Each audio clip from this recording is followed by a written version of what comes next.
chance to hear it, so let her tell it. People on the streets say Sabrina speaks. Tune into the show, she will let you know. Tell all your friends and family.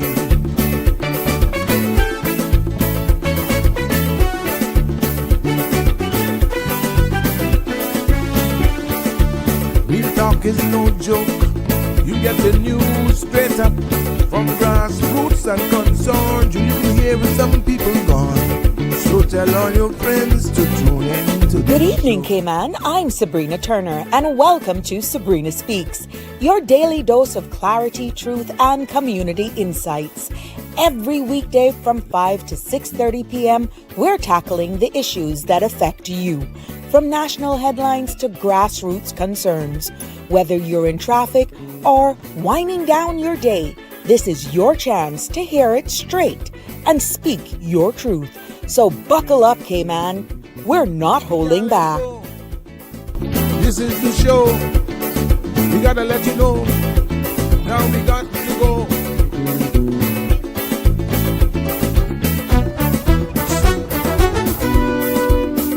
And now here's Sabrina.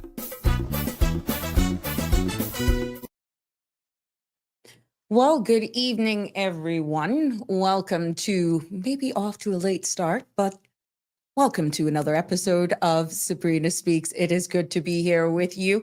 Good morning, good evening, good night to our global family as well. Yes, and welcome back to this another episode of Sabrina Speaks, Voices of the Islands, Conversations for the World, the podcast where voices rise, stories unfold, and inspiration takes stage.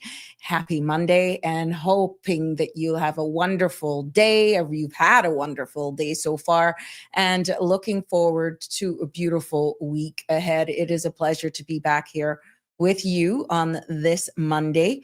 And my apologies for the late start. We just had some stuff going on behind the scenes. That's okay, but we're here. We're here. And it's going to be one of those days where we're going to have an open mic segment for you.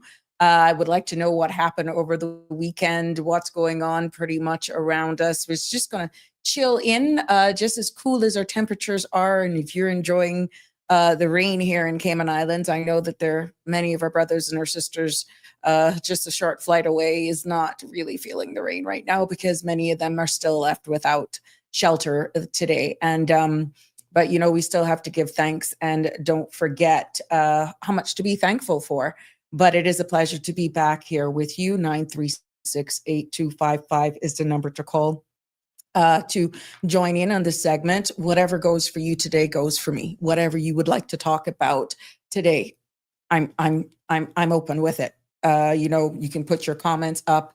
You can also WhatsApp me. You can put your comments on the screen, or you can call in and join in on this live podcast. 936-8255 is the number to join in, because the content you're about to hear here, that could be anything this evening, including any discussions or opinions from myself, guests, or participants, is intended solely for general information and entertainment purposes.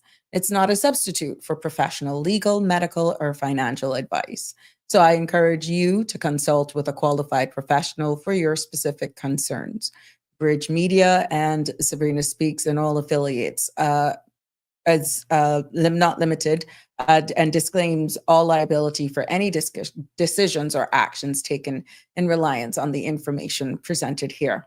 And thank you for all of our new followers and subscribers. It's great interacting with you and welcoming you to this space. But don't forget to like, share, follow, or subscribe so you don't miss an episode. Yes. The number is at the top of the screen. It's 936-8255 at the top of the screen. 345-936-8255. Now, if you're wondering what's going on, and I'm making this my business to share this with you at the beginning of every show to let you know what's going on with the weather. Thank you for the Cayman Islands National Weather Service. Your timing is perfect for me going live here. And you will also find that on the Sabrina Speaks, Sabrina Turner Facebook page. community activists, you will find all the latest in the morning and in the afternoon. And what we're feeling right here, right now, is that there's a tropical wave that's currently across the Cayman Islands and is expected to drift west of the area tonight. Now, a gradual decrease in cloudiness and showers is expected through tomorrow afternoon.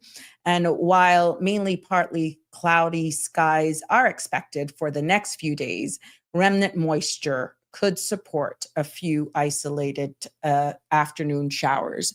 So there you have it. That's what's going on. No tropical cyclones or systems are in our area. I want to use the right terminology for this region of the world. And we are expecting our winds to be northeasterly 5 to 10 knots this evening. Seas slight with waves heights of 1 to 3 feet. Now, sunrise is expected at 6:28 and sunset at 5:49. I don't think you'll be seeing much of a sunset today because of the weather. No. You won't be seeing very much of those at all today. And today's a special day for someone. You know what is horrible? All the pictures that I shared on social media, I didn't transfer them here. I want to wish Christopher. Christopher is my son. He's celebrating a birthday today. Yeah. And it was quite a comical day because he's not one of those sons or kids that like to be in the limelight at all. So with all of this attention that this young man, who's 26 today, is getting, it's pretty much very much outside of his zone.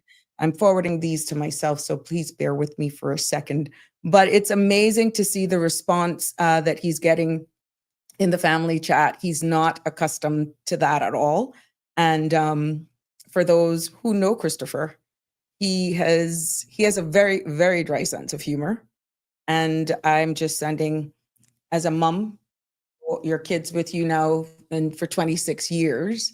And they've pretty much, I would say, I'm blessed. I'm blessed having raised two young men. In this day of age, you got to give thanks. And today I had to ask him this morning. I said, "You 26?" Yeah, you know, bad when you have to ask your son. Just confirming. It's not that the time flies and they grow up so quickly. But yeah, Christopher today. And like I said, he's different. He is not in your face, but he's out there. He has a lot of friends. He have a lot of acquaintances, and I'm going to embarrass the life out of him right about now. Yeah, I'm going to do that. This is what it pays to be a mom on this podcast. Oh my goodness. Yeah. So nothing big. He has been out all day doing his own thing. At that age, they're not into all of the birthday parties, that sort of stuff. But I have two that was born in November. He's today, and the eldest is on the 8th. So yeah, so my Anne, yes, Anne, your son, yes. Yeah, I remember that, Anne. Well, this is Christopher. Yep, you remember those days when they were young, and OMG, they were just so innocent. And look at there, he didn't even have teeth. And the one little rice green that I think he had, he would go around and he would bite breeze. He would bite everything in his sight. And that now is this is what, a few years ago, about 6 years ago. You know where that is? Vernabraca. That's Long Beach. And this is what he has turned into now. A fine young man. I'm very, very proud of him for holding his head up high. Thank you, Jean. Thank you to all the wishes. You know, you just have to be so thankful when you can be this age now and see them growing into their own. And you see their own personalities. And I've shared a number of stories here with you on this platform about the difference in him and the eldest one, which will be on the 8th. I'll do some embarrassing pictures of him as well. But you know the difference in personalities in both of in my case, both of them. I picked them up very quickly. I realized that one was very studious. One went to school, and they both did very well in school, I must say. But there was just one that took school totally different, and that was the eldest one. This one, if you recall, I told you that I have two. One says, you go to school, you bring home all the grades, and then you pay me to count your money. it was this one that says, you pay me to count the money. Okay. So he has a sense of humor. He is day and night in personalities between him and his eldest brother. But I just want to take this opportunity to say, to me, I'm going to be very honest, and also to Eric, job well done. Job well done. Eric has been a critical part in both of their lives. And yeah, I am very, very proud for what they are becoming. To tell you that I didn't go through those little challenges with them, of course. And then Medea comes out, and then, oh yeah, I make no apologies. I make no apologies when it comes to just being a true mom.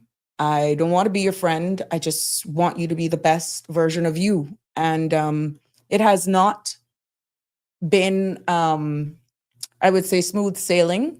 Like every child, they go through their phases, and he was no different. Christopher was no different. And I had to deal with that the best I could, not giving a blueprint at all from not giving a blueprint as to how to raise these kids, much less two boys. And but I had a very good and supportive family around my two sons. So Cameron, what you say? Pay me to count on the money. Yep, that's what he said. That's what he said. Pay his older brother, who was bringing home all the principal honor roll awards, champion boy, you name it. And the eldest one was bringing it home. Christopher was just like, I'm going just because the law says I got to go to school. And since I'm there, I might as well pay attention and bring home something. This one. But he did very well. He just did very well. And, I'm just very happy for the Lord's blessings and for seeing them now that he's 26. I got called to make sure I remember how old the eldest one is now. Yeah, but you'll get that on the 8th. But it's just so funny how they've turned into their own male, two gentlemen. One is married on his own, and this one is the last one to leave the nest. And I know great things are for him. And I just continue to pray over my sons every day. Like I have so much other friends out there who have sons, and their stories are totally different. And you cannot give up on your children. You can't, no matter what.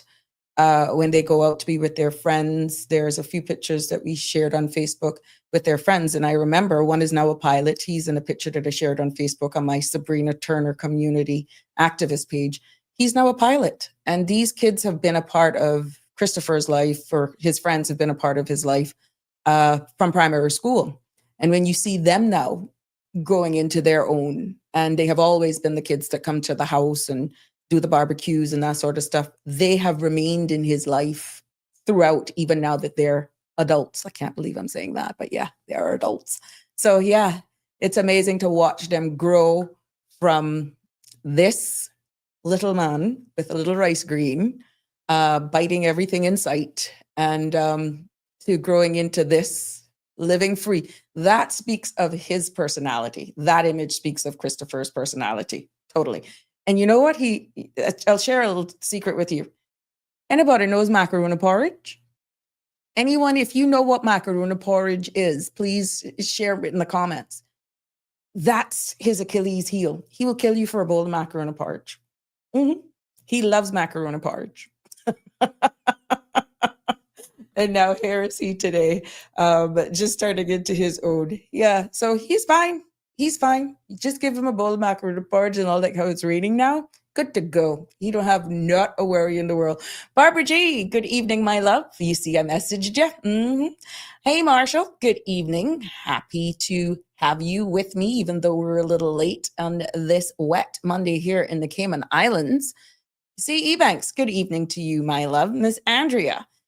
The phone number to call is 345-936-8255 on this open mic segment here with everything that's going on, what's happening over the weekend, what's happening even in our neighboring country, Jamaica, the latest updates with the deaths that I heard right now that's reported by the official government, officially by the government is 34. They're expecting that number to climb, not something that we really want to hear. But as time goes by, that is becoming definitely a reality. Hi, Damien Henry. Happy Monday to you, my dear. Barbara Ebanks. Thank you for the birthday wishes. And yes, Annie. Yep. Yes. Is it Troy? Which one of them it is, Anne? I know. Yeah. Thank you, Miss Jean. Shaka Zulu. Good evening to you. How are you, my dear? How are you? Wishing you a wonderful week. Regina, my birthday is on the 8th also. Yep. Well, my eldest is on the 8th as well. There you go, Patrick. He's the uncle of Christopher. Happy birthday, my nephew, Christopher. May God bless you on your day. Love you, bro. Laugh out loud. I can hear you now. Cameron, pay me the count on the money. That's what you want, huh? Yeah, it's just crazy. It's just crazy. That's a Cavanian dark humor. Cameron, you're right. You're right. This guy, he will just be in a crowd. You think he's not paying you any mind, and then he chimes in a conversation, and you'll just be rolling in laughter. He just comes out of left field. It's just amazing. Andrea, lucky you. Only 2. I had 3. Oh, really? And inherited every male their age in the neighborhood. Oh my goodness. No, Christopher doesn't even really like to go out. Once he may go out to work events with his coworkers and friends every now and again. He'll do a little lunch or a happy hour with the same little friends that he's had from school. And outside of that, I cannot tell you I've had any issues. Thank you, Jesus. I knocked on. Hopefully, this is even if it's an American, it would. I must say, I am blessed. I am blessed. Good men will always find their path. Oh, well said. Thank you. Thank you. Yes, Patrick, you know what I'm talking about. He would eat that macaroni porridge right now. I have had requests for thousands of dishes in my catering, but never macaroni porridge. Oh my God, he'll kill you for macaroni porridge. He will sit down with that. How you call the man a living freak? All the weeds gone. Oh, what? I don't get that. I don't know. I need the macaroni porridge recipe, please. I'll share it with you. It's quite simple, really. It's quite simple. Just like how you would fix any other like cream of wheat and cornmeal with your spices and your milk, and it's just this macaroni. And you boil it down till it kind of gets thick and a lot of carnation and sweet milk. Yeah, it's not the best for diabetics, I must say that. And you know that the pasta and macaroni is carbs in itself. So you got 2 carbs competing. It's not something that is for the faint, which is a treat. I remember one year his aunt gave him for his birthday. She said, come by the house. I have something for you. And in true Caymanian style, remember those country crock butter dish? She had a big bowl of that for him with a bow on top. Happy birthday. Now, he was happy. He was hockey. He was so sorry. He was so happy that there was nothing in the world could have had him better than that. So he's easy to please like that, I must say. So yeah, mac pudding. Yeah, basically, just that the macaroni pudding is baked. Just one, it is the base for that. I wanted to say that it's the base for like macaroni pudding that you would bake. So yeah, but he loves that from a kid. My grandmother used to do it. May she rest in peace, Miss Zenobia. And that's where he got it from. She would do that, but she used to like to use the pineapple flavoring in it. Yeah, so not my thing at all. So yeah, for those of you, what's going on around us, like you said, and oh, happy birthday to everybody else as well who's going to be celebrating birthdays or who have celebrated birthdays over the weekend. Miss Annie Moulton celebrated a birthday as well. Miss Annie, Auntie Annie, happy belated birthday to you, my love. All the best to you. I could see Regina posting a lot of stuff. I'm so happy for you. I hope that you enjoyed your day as well. And wishing you many, many more. I hope that you had a wonderful birthday. And for all of those that are coming, please, if you send them in to me, 9368255 by WhatsApp, I'll be more than happy with a picture or something. I'll be happy to showcase them here on this platform. But if I don't know, I can't do it, which is why I do a broad brush happy birthday greetings to everyone. Yeah, Miss Andrea, with raisins too. With or without. Now that's a BRCA thing, Miss Andrea, to be honest. BRCAs love raisins. They put raisins in everything. Some people like this macaroni with the porridge or the cake with raisins. Some prefer it without it. So it's to one's preference, to be honest. Hi, Denise. Thank you as well for the birthday wishes. CE Banks, I love macaroon pudding, so delicious, my favorite. Well, the holidays are coming up, so I'm quite sure everybody's going to get into this, and I can see that going crazy. Don't take much to please us. Cameron, you're something else, but it's true. Well, he's one. A little bit of macaroon porridge, good to go. Good evening, caller, and welcome to Sabrina Speaks. What's on your mind? It's Open Mic Monday. Good evening. Ruth Williams have a birthday just the other day, and then how you forget your good colleague, Ozzy, Bob Watler, both of them had birthday. Okay, I told you. And then what his name the Miles that I can't remember what Cynthia's son's daughter, she had birthday on Saturday or Sunday. Okay. I forget what her but he died. They used to call him Jamo, big. I don't know. I can't remember because I can't accept today. I don't know, but yeah, going. Yeah. No, well, like I said, if I know I didn't cross anything, I didn't cross it. I was Bob had birthday this week too. Okay, good. Happy belated to him. I did well. He got customer now because I messed up on a birthday Sunday. That's why I'm upset.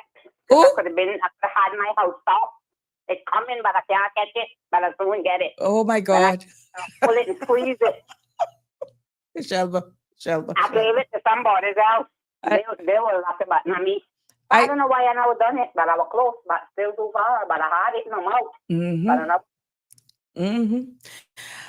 Thank God we do that disclaimer at the beginning of every show. But thank you so much for your participations. No guest today. You are all the guests, Cameron. If you dream anything, you want to know one number, call me. Oh God, there you go. Thank you, Miss Shelma. Cameron, it is an open mic show this evening, and the content will be from you all, whatever is pretty much busting up the seams for you. We are covering a recap of the weekend and exactly what's happening around us, because lots of things are happening. I do not have a guest this evening. Later on this week, we were expecting to have a few guests, but today we actually don't have a guest on the show. Hence, it's called Open Mic. Yes. So feel free to call in, of course, anytime. So we are when on Se Cayman. That's the end of the month. That's the end of the month, Cameron. The last day of the month. It's not American Thanksgiving. Cayman celebrates our Thanksgiving the end of November. That's when we look at completing the hurricane season, and that's when we have it. We usually celebrate it over that Sunday. And I will share a prize if anyone. Oh God, I'm not gonna give it. You know what? I'm going to give a prize. I'm going to ask a question on the last day before the Cayman Thanksgiving weekend, and I'm going to give out a prize. I'm not going to say no more because then you're going to go and research it. I'm going to give a prize. Yes, I'm going to give a prize. I'm going to ask a question. And the first person, because if I hint you what I'm going to do now, then you're going to go and do your research. No. But it's going to be interesting. Yeah, it's the end of the month though, Cameron. After Thanksgiving, we'll be bursting at the seams. Yeah, at the rate things going. Hi, Miss Lucille. Thank you so much. Good evening. I can only see not much to say. I down, sad for my native people. Not good for the things I have seen. Love always. Stay blessed. Thank you, Miss Lucille. You know, you're quite right. We're seeing a lot of images now that I guess Starlink is now down there, and it's giving a lot of connectivity so persons can reach their family members in the most rural areas. And before this incident, I didn't really pay a lot of attention to Starlink. And when I started doing some research about Starlink, that is really connectivity in rural areas, and it can work without actual lines. So you're actually downloading signal once you put in the code. They have one for Android, they have one for Apple, and it's owned by Elon Musk. And once you put in a particular code, it gives you access without having to go through like a provider like Flow or Digicel. But it's usually used for like dead zones, rural areas where they don't have the necessary infrastructure. And until then, to be honest, I didn't know really a lot about Starlink, to be honest. And I saw where now it's a whole load of these Starlink devices that have been delivered in Jamaica. I saw an image just before coming live of a lot of these Starlink devices now for distribution in Jamaica for those persons who have been cut off, because the term maroon has been used a lot in Jamaica, because there are areas that there's actually no road whatsoever, and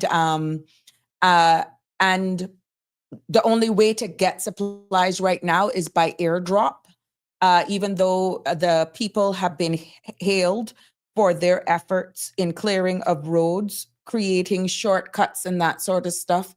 And some of the only means of transport in and out of some of the areas is by motorcycles because of their sheer size. And they can go through some of the terrain that is just really muddy and mucky. And, that's the only how that they can get back and forth. So now some of the main transport in and out of some of these areas is by motorcycle, or getting supplies in is by airdrop, which is where those helicopters are key in getting supplies. One of the things that struck me, though, and I was into the conversations with even Miss Donnette. Thanks. Oh, update.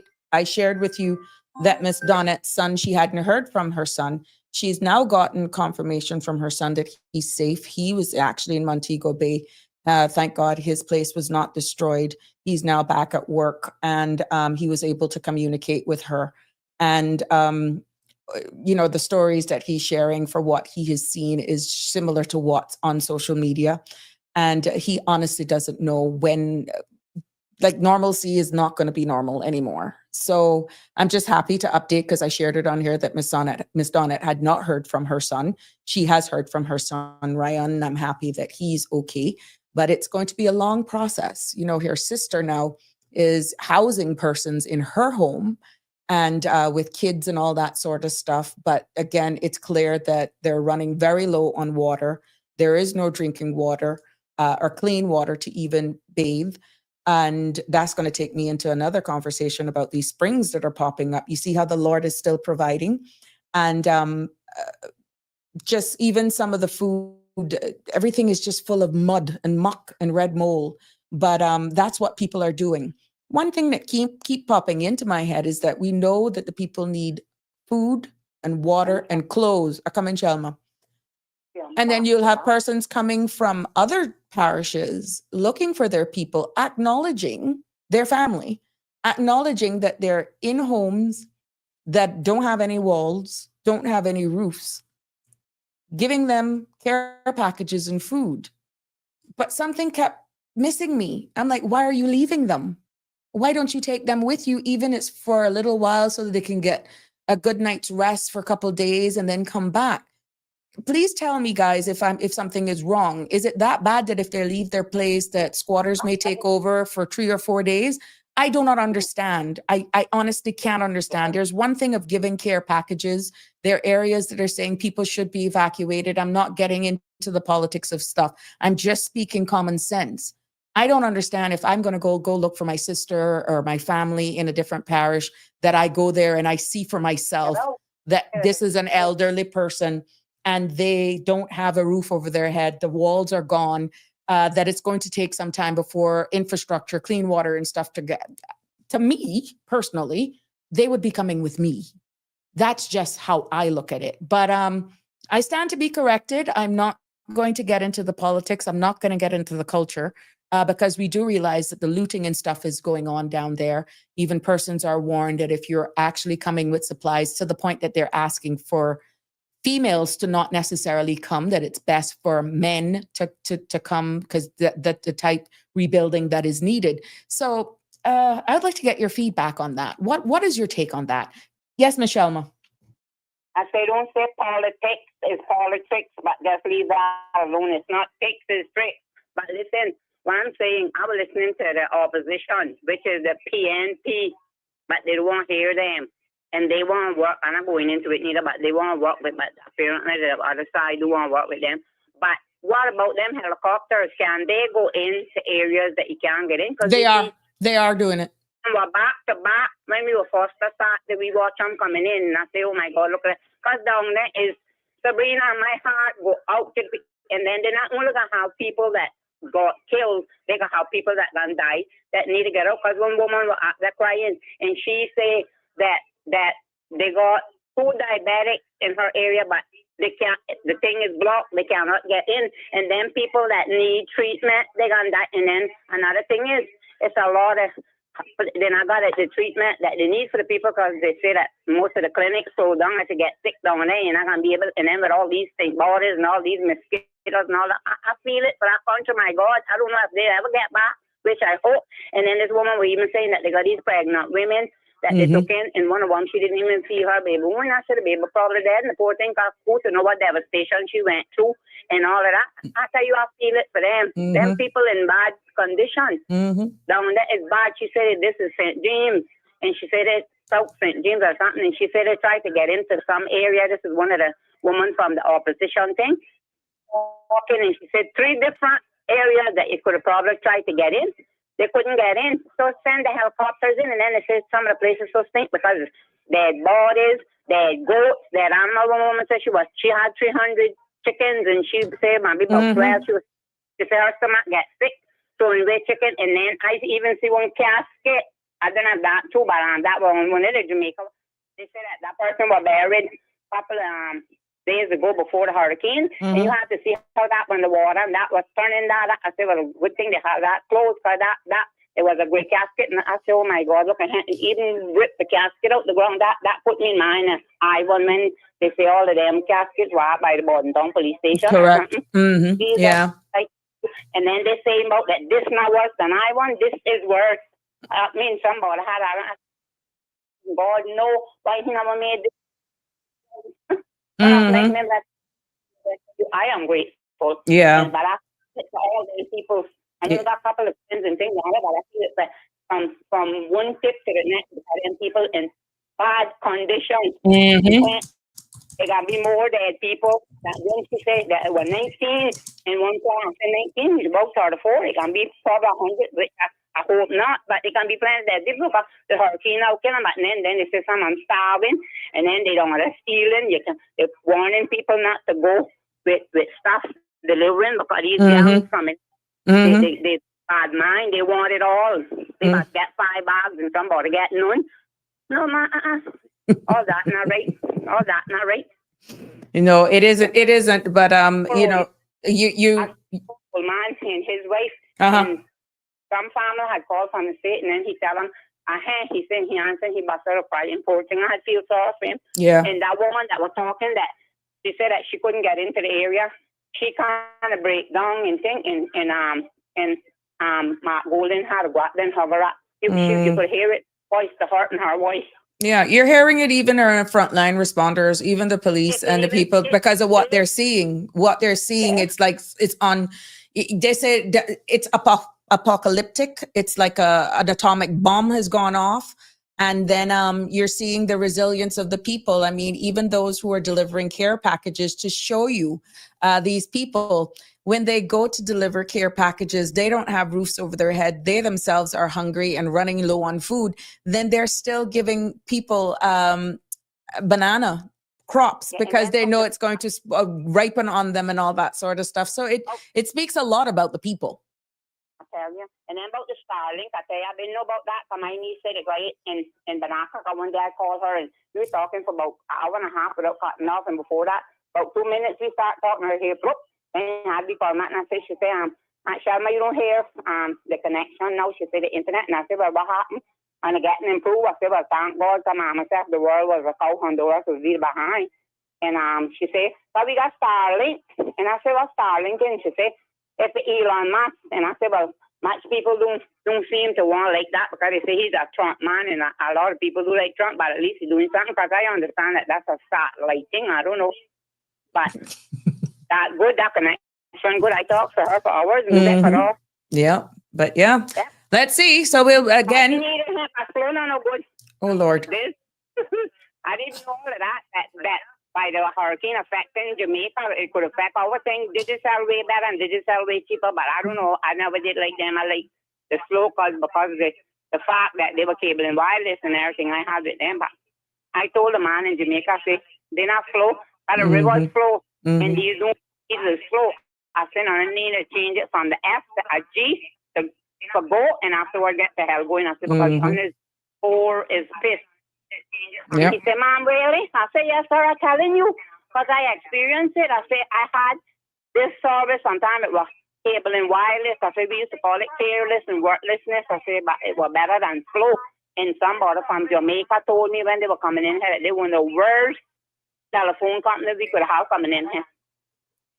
Well, right now in the situation that they're in, people are just grateful for anything. And I feel that this is where it is. And as Damien Henry said here, it's a humanitarian crisis. I can't understand. Why would they give food items to be stored in humanitarian situation? Next thing, you'll have all sorts of infections spreading. If the government don't get their acts together, there are going to be plenty more dead bodies to deal with. The children, some of the children on the road begging for food and begging for that's sad. Very sad. But help them poor people. Make a miracle work there in the next couple of weeks, because it's gonna be a lot of dead people. That's so sad. Yeah. Oh, Cameron is asking you, well, wait, rabbit play. Oh God, that means you could call back. Hold on, don't call back until I finish. I have to return a call. You are something, Cameron. You are something. Hold on. Okay, my love, I'm returning a call. Once it's a straight call coming, I can't accept WhatsApp, you see. So that's why. Good evening, caller. Welcome to Sabrina Speaks. You're live. Good evening. Hi, how are you? I am good. Good. Thank you. Sure. Just saying they have field hospitals going in. So they're going to have those set up within this week. So there's a lot of help going in this, but because the hospital is one of the big things. I was able to get in touch with a few of my friends. Actually, the last one I heard from. So things are getting better. And what part of Jamaica are your friends from? Oh gosh, I have some Kingston, some Portland, some in St. Anne's. And the one in Kingston heard from the down and in Montego Bay. Okay. Yeah, so thank God. It's getting but it's rough. I know some of the images are so heart-wrenching. And when you actually see a lot of the podcasters, kudos to all the podcasters and the live vloggers that are out there that are walking miles on top miles, looking for people's families and providing live footage, right, for persons. And it says a lot for everyone actually in connectivity. And I think people are actually appreciating podcasters after this event because they are going the extra mile. They're the ones who are also, they are showing it to you raw, where the big news companies will sugarcoat or bring it in a certain level. They just give it to you raw, of course, respectfully. And I think a lot of credit has to be given, similar to the transport. What people are saying, they can't move up and down with the big trucks, but yet the motorcycles may cost you $400 for a ride or $4,000 for a ride, whatever the currency is, on the back of a motorcycle. You're too glad to jump on that motorcycle right now to get to back and forth because they can bob and weave out of traffic. So kudos to all the podcasters out there that are definitely. One in particular, one young man, I can't remember what his name is. I subscribe to his channel, Uh-huh. but he was down at Elshire Beach Yeah. before Helter. the before and after. He's done a lot of before and afters. Yes. Checking back, 'cause I was looking for this particular person. I'm like, I wonder if he's gonna see him. I wonder if he's gonna see him, and he did. Yeah. I was Yeah. like, oh, there he is. Yeah. It's So yeah, It's really, really heart-wrenching. And what's interesting now, I can't remember exactly what part it is right now in Jamaica, that there's a number of natural springs now that are popping up. So there are areas that survived the hurricane, did not get flooded, may have had one or two, three sheets of zinc missing and that sort of stuff, but they thought that they had passed it. And then they wake up and then their yard is full of water. And then now the water's coming into their houses and they're that's realizing, Healing Spring. yeah, That's well, there we go. that, Now these springs are popping up all over the place. And it's that in some is cases awesome. is yeah, but it's now flooding out some houses. It's to the point that it's Yeah, coming into houses, but they're thankful. They're not being ungrateful at all because remember yeah, now what water was available to them is now mud. And now right, these springs right. are popping up now so that they got fresh spring water, clean, and That's it's to the point that they amazing. can drink it. So again, the Lord is still providing for these people despite all of this that they have actually experienced. Mhm. Well, I on a different subject. I went all the way to France and into the healing waters there, and after I had cancer and Mm, permanent, supposedly permanent damage in my feet, I mhm. went there into the healing waters, and I've Wow. been perfectly fine ever since. Wow. 25 years. Good for you. 25. That's a miracle, Miss Barbara. Uh-huh. Big time. Oh, wow. Yep. Mm-hmm. Jeez. And they're saying So, that there are a lot of minerals there in Jamaica, things that have sure. been, geologists have been studying their soil samples and all that sort of stuff. Apparently, there's a lot of, their bauxite companies are revealing a lot of things now that post this hurricane. A lot of things are now coming out into the public's domain that maybe people didn't know. And What they need to watch more than anything is these shysters that's going to come in trying to buy up their land. that's what they're warning about right now. Yeah. People need to hold on to their land. Mhm. Hmm. But Because it's a long way of healing, and people get mhm, frustrated. And for those who are still cut off from the world, I saw another interview with a lady who said she had just spoken to her aunt or somebody, or she got into her aunt, and older elderly person, and she's like, "What happened? Like, tell me what has happened." And that was when it clicked to her that they really don't know how bad it is. She was only yeah, able to process what she was able to see. She didn't hmm realize how bad it was. And can you imagine hmm now you're where you are, and the only world you know is where you are right now? yes. You can't even wrap your Pe- head around this. Yeah. People lose it at times like this, Hmm. and they lose touch with reality. Correct. That's the Correct. other thing that they got to watch, Hmm. and especially older people. Yeah. They got to keep close watch on the older people because a Hmm. lot of them are speaking more than Yeah. and that's gonna be a long way back. Correct. A lo- Correct. We can only be But there in thoughts, God prayers, gave us and them all. hope that the government really looks at everybody as one. Yeah, I didn't sleep a wink 2 nights Mm, when that was going down. mm-hmm. I couldn't sleep. Yeah. I dozed off for 1.5 hours one night, and then another 2 hours. I couldn't sleep because I was so worried about my friend over Mm. Well, I'm so there. happy That to was hear hard. about your story, Miss Barbara. Oh my Thank gosh. I'm so thank happy for you. that. Yeah, I really good. I I give God thanks every single day, and I actually took the holy water to my father-in-law, Oh wow. and it brought him back 10 years later before he Jeez. passed. Oh wow. That's Anyway, Thank you, my love. Thank you for sharing that story with us as yeah, well. thank you. Have a good Enjoy it. evening. Stay dry. You too. All right, my love. Yeah, Cool. bye. Bye-bye. We had another caller. Let me call that caller back because this is all about you. No guest today. You are the guest. You are my VIPs. Far too often we come here and we just talk. I want to hear from you today. You control it today. I don't want to hear about no white rabbit, yellow rabbit, green rabbit. Cameron, you're trouble. Oh my gosh. Good evening, caller. Good evening, Sabrina. How are you? I am fair to fine. How are you? Welcome to the show. You're live and Shelma is calling. Hold on 1 second. Oh God. Hold on. Let me try merge it. Who made me put you in my make me put you in my purple book? What I want is now. Tell me now. What's up? Just make me put you in my purple book.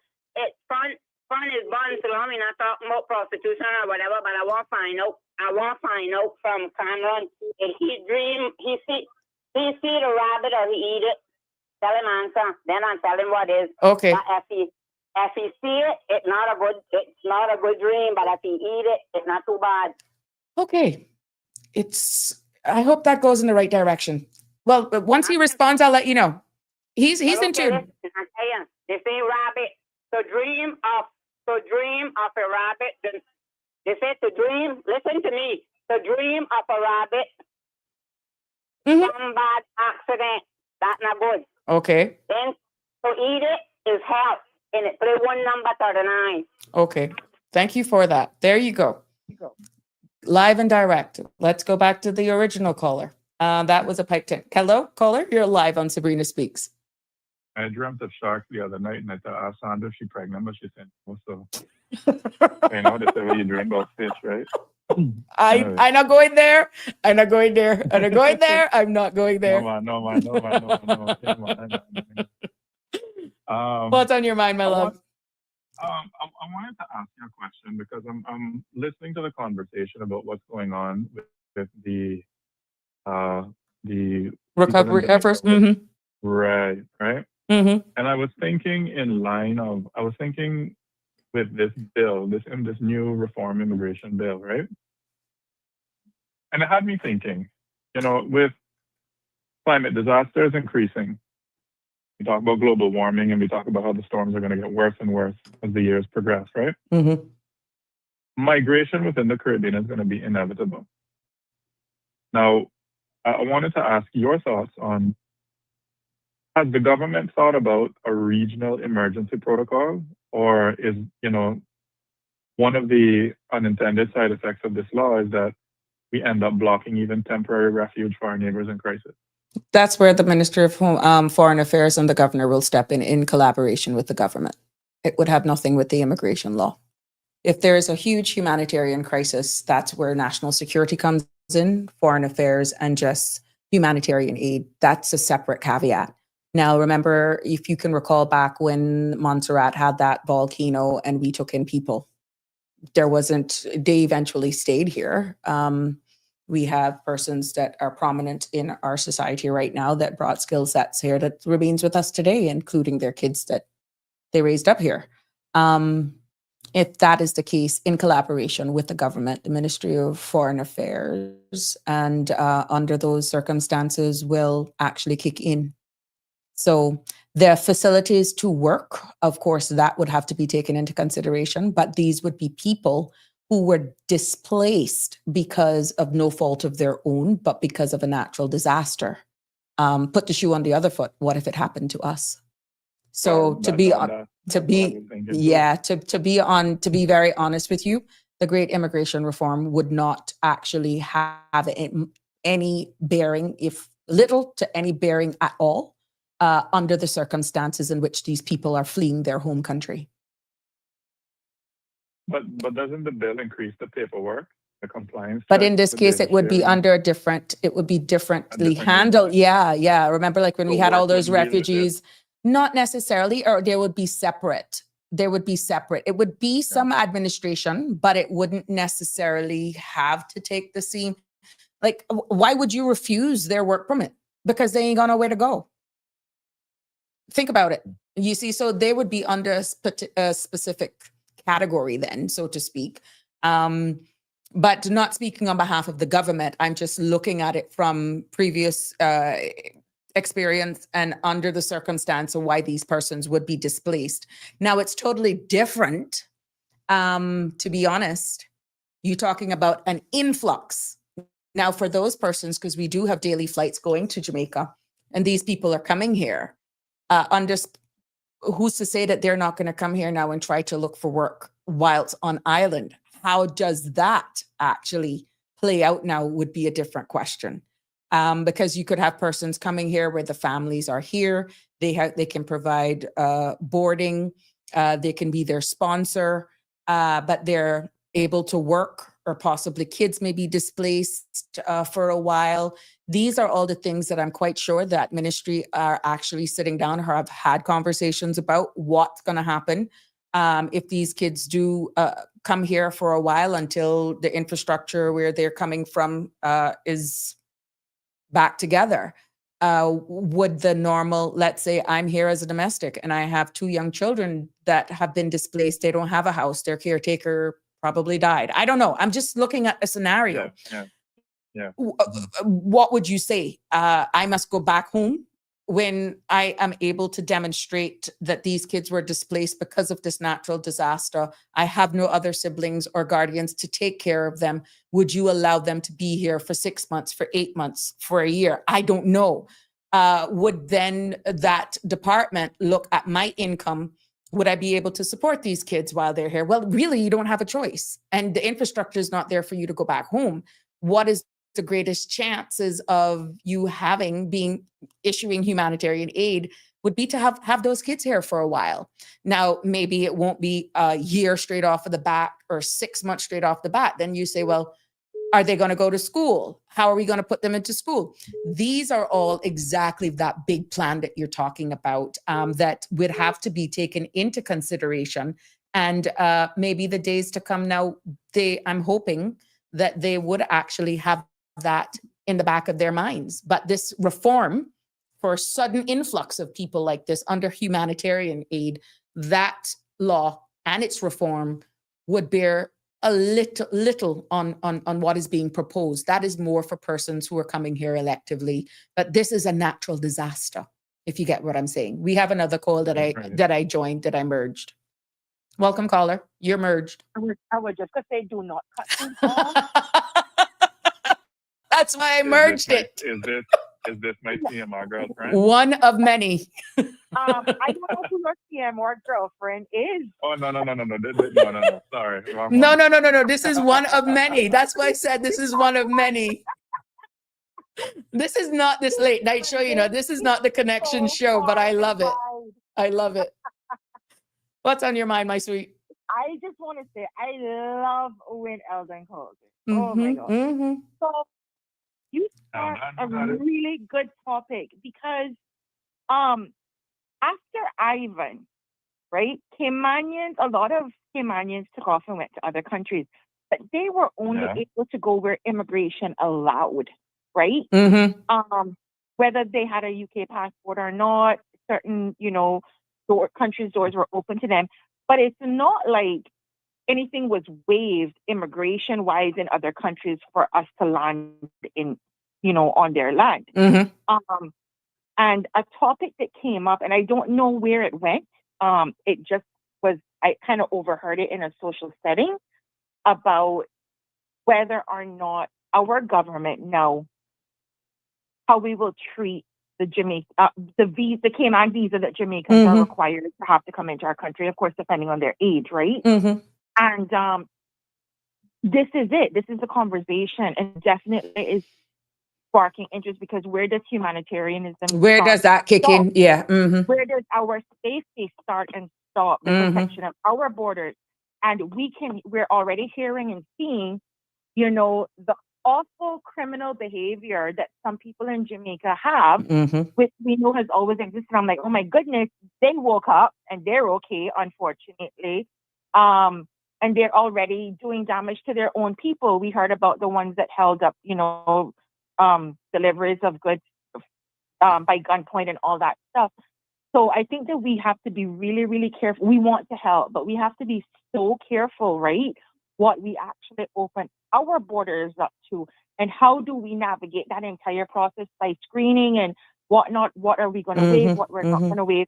But keeping in mind that, of course, once again, when we went through Ivan, it didn't give us, you know, open reign to travel wherever we wanted to for our safety, or our children's safety, to continue education or whatever. We went to the BRAC.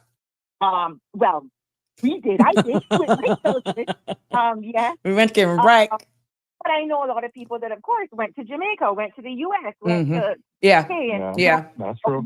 They're based on what their opportunities were given their immigration abilities, right? So I love that Eldon brought it up, and I'm going to continue to listen. Who the hell is this Eldon guy? I mean, keep confusing me about this Eldon guy. Like, I don't know. All right, Bob. Okay. Bob the Builder. Alfred. It's Alfred. Okay, she's gone. Alfred, she's gone. She's gone. But yeah, it's quite interesting. I'm happy that the caller brought that up. Cameron is saying it's not a different question, Sabrina. It's a straightforward question. Is that okay? What do you? I wasn't sure what you're referring to, Cameron. But yeah, I'm quite sure these conversations, Joe Calder, is actually being had. And like what the caller alluded to, our borders now are really having to be looked at, because we want them, if you're going to enter our shores, at least do it through the proper channels. And are we at risk right now for people fleeing, as you alluded to, which was the first part of your question? And then what type? So I think a lot of people are going to think twice with what's happening in the Caribbean anyhow. Yeah, that's a total different topic. They may be mistaken as narco terrorist. I mean, listen, you know, like, I'm not saying that we should, because I hear what the previous caller was just saying. I mean, because you gave the example of you know, children of, you know, like you have a domestic helper here and now the caretaker is gone, or for whatever reason, you have to bring them here. There's nothing for the children to go back to. Let's say the person here doesn't make enough to really care for the child, but there's nowhere else to go. What do you do then? What do you do then? That's the difficult. Will government give assistance to those children, and will government give assistance to that family? Will they be put into the public schools that are still bursting at the seams? I mean, I'm not saying. Oh, wow. Listen, that caller rightly said, many countries opened their doors for Caymanian children who went when Ivan hit. Right? I'm not saying that we should close our hearts to people who are running from disaster, but will we have the resources? Exactly. That's the other question. Yeah. Can we accommodate them? But just to get your thoughts, and then I'm going to leave so that, you know, other people can call, and I don't want to hog the lines. Go ahead. In light of, there was an article that came out today on Cayman News Service talking about, you know, the immigration reform. I've deliberately stayed away from that topic, caller, for a number of reasons, because in me giving my opinion, it's usually taken out of context. So I'm waiting for all the public consultation to be over. And then, yeah, if you notice, I have been very quiet on it because of not that I'm scared to speak. No one's going to take my voice, but I don't want to be the one to say that I'm just spewing it a narrative because I have an axe to grind. No. Oh, no. So I have deliberately I've deliberately stayed away from it so that they can't say, oh, I was rubbing up this bandwagon here or that bandwagon. No, I did what I had to do with the current law in educating you all enough, hoping that would have given enough platform. And if you've noticed, ever since that white paper went out, now that it's out for public consultation, I've remained silent. I've already given you a foundation of where we're coming from. Now, just go to the town hall meetings and hear for yourselves, hoping that what I shared before will allow you or open up your thought process to see what is proposing, whether or not it aligns with what my opinion in this case does not matter. And I refuse to actually dissect it as I had planned to because of the narrative that is being spun for now. All right. Yeah. So let's see what's going to become of it. That, I'll respect that. Yeah. Yeah, I have to. And it's it'll all make sense at the end of the day why I've taken this stance. You all want to call in and you think, but my opinion in this case doesn't matter. If it's something that popped out at you that has your concerns, by all means, you can air it here, but my opinion does not matter in this case.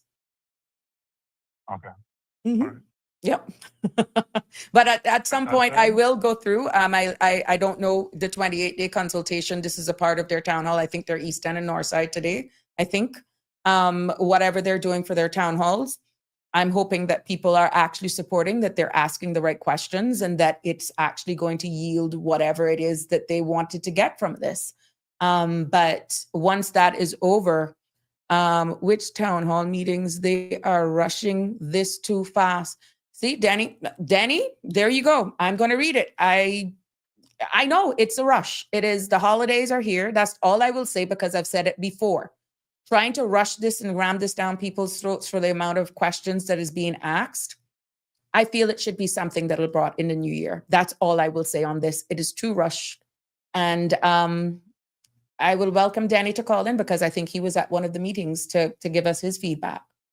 But like for you, I'd love to hear his thoughts. yeah, Danny was there. I saw him in one of the captions or something like that. I think somebody had posted a picture, or I was scrolling through. I don't even land on the pages for a number of reasons. Yeah, he's really knowledgeable when it comes Correct, to things like law correct. and stuff. Yeah. But he has been asking for it to slow down. He's been asking it for it to slow down. What I have been able to read, what I have actually gotten back, I say it deserves to be slowed down. So, and Danny is calling. All right. So listen in, my love. All right. Cool. Will do. Good evening, caller. Thank you for calling in. How are you? Not bad. How are you? I'm fair to fine. You heard what the discussion was in regards to this public No, consultation. I missed most of your show today. No, it's open mic Just- today. It's open mic. So yeah, but now it's gone, and we've gone from the recovery efforts in Jamaica to persons being cut off to Starlink, and now we're here in regards to these the public consultation. Someone was asking me my opinion, and I've refrained from giving my opinion on it. And I just want these town hall meetings to just happen. Well, are you able to tell what the bill is saying? It's all over the place. There's a lot of words. Well, the reason I'm asking this question is that, I mean, What's your This- take back? Because you've been to one of the, these. the but the way that this bill is presented to the public, I know that this is standard how they normally do it. But what the problem is that the public isn't able to read this bill, not the average person. Lawyers could probably get some idea, but not fully either, because you can't really understand immigration law unless you, first of all, can grasp what the changes to the law are going to be, and have access to what the regulations are going to say. Mhm. Because much of immigration nuances are in regulations. The operational side of the law is the regulations. Yeah, and they're not required to publish it, but I believe that if they genuinely want consultation, they should publish it. What I think they should do is take the existing act, mark it up with the proposed changes in red letter, so that we could read it in the way that it would appear after it has been amended.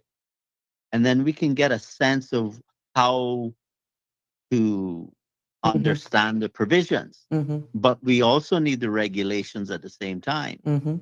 None of that is being provided to the public. Not even in the town hall meetings? No.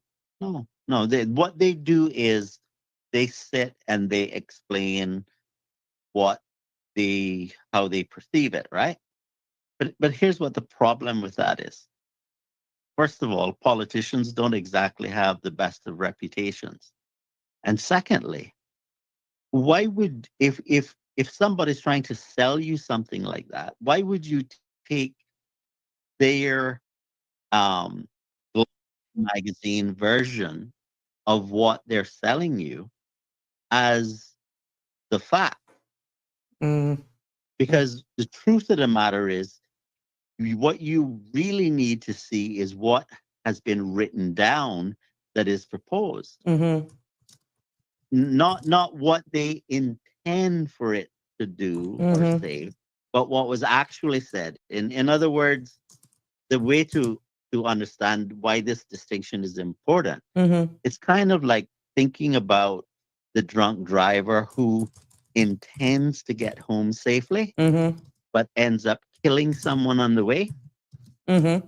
Well, what matters is not what he intended, but what he actually did. Mm-hmm. And so, what is actually written down is what matters more than any opinion they give you when they sit on the stage. Mm-hmm. Yeah. And so, and I this is not something that I think that they should be rushing, Right. because I don't believe you can get um informed consent from the public on something as complicated as the immigration law. What would you say to those who are probably thinking, well, so what if I just give you a markup copy? It's not that hard. This is what we're saying. You need to take what we're saying. You asked for immigration reform, just take it. Now you're trying to slow me down because only one person is voicing this. What was the feedback on the Well, one that no, you no, no, no, attended? no, no, no, no. It's not only one person voicing it. Okay. There might be one person saying it out loud in public, Mm-hmm. but don't confuse that with one person saying it.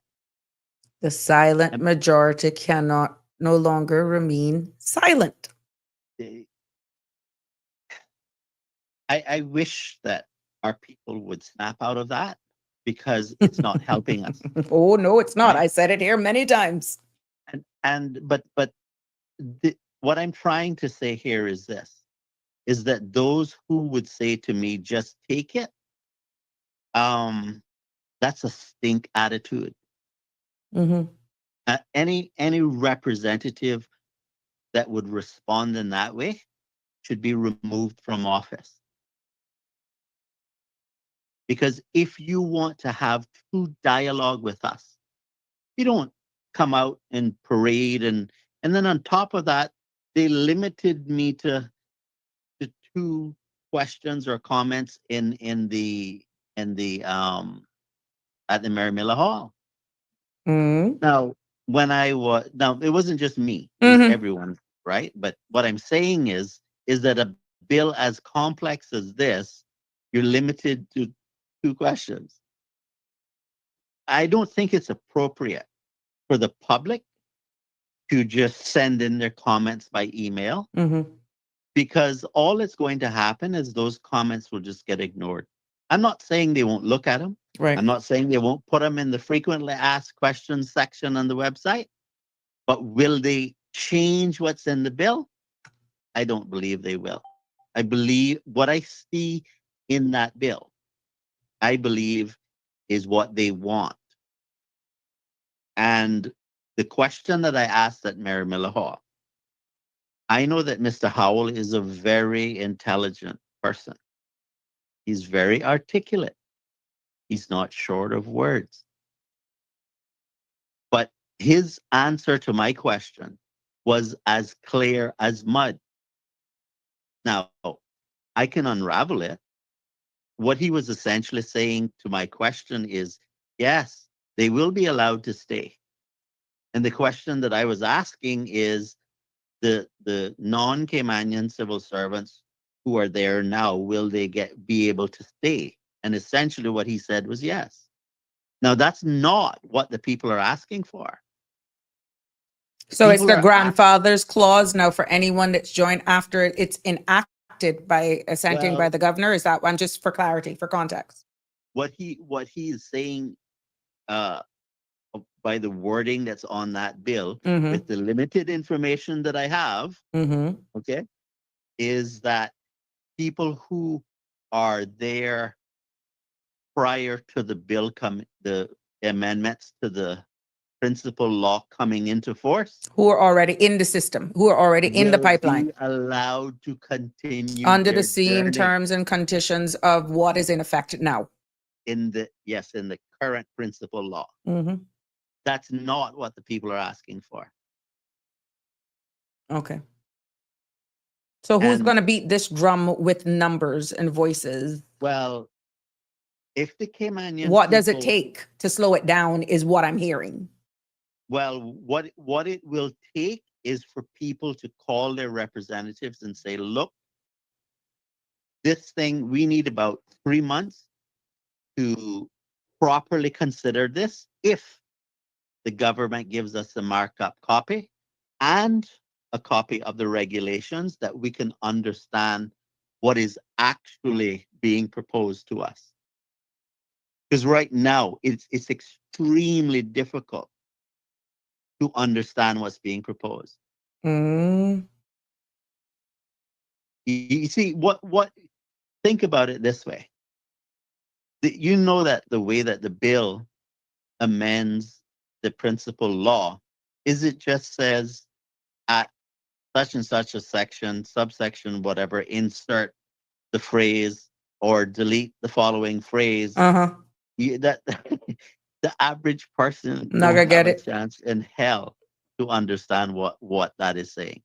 And you don't think that the time in which they're doing these town hall meetings is sufficient for someone who isn't accustomed to dealing with laws and understanding that it's ample But time. they're not asked that. Okay, the purpose of the consultation Consultation. process is not to ask a professional what they think.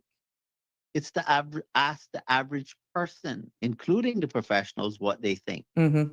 And so the pace at which it should go should not be of that of the professional, but that of the average person.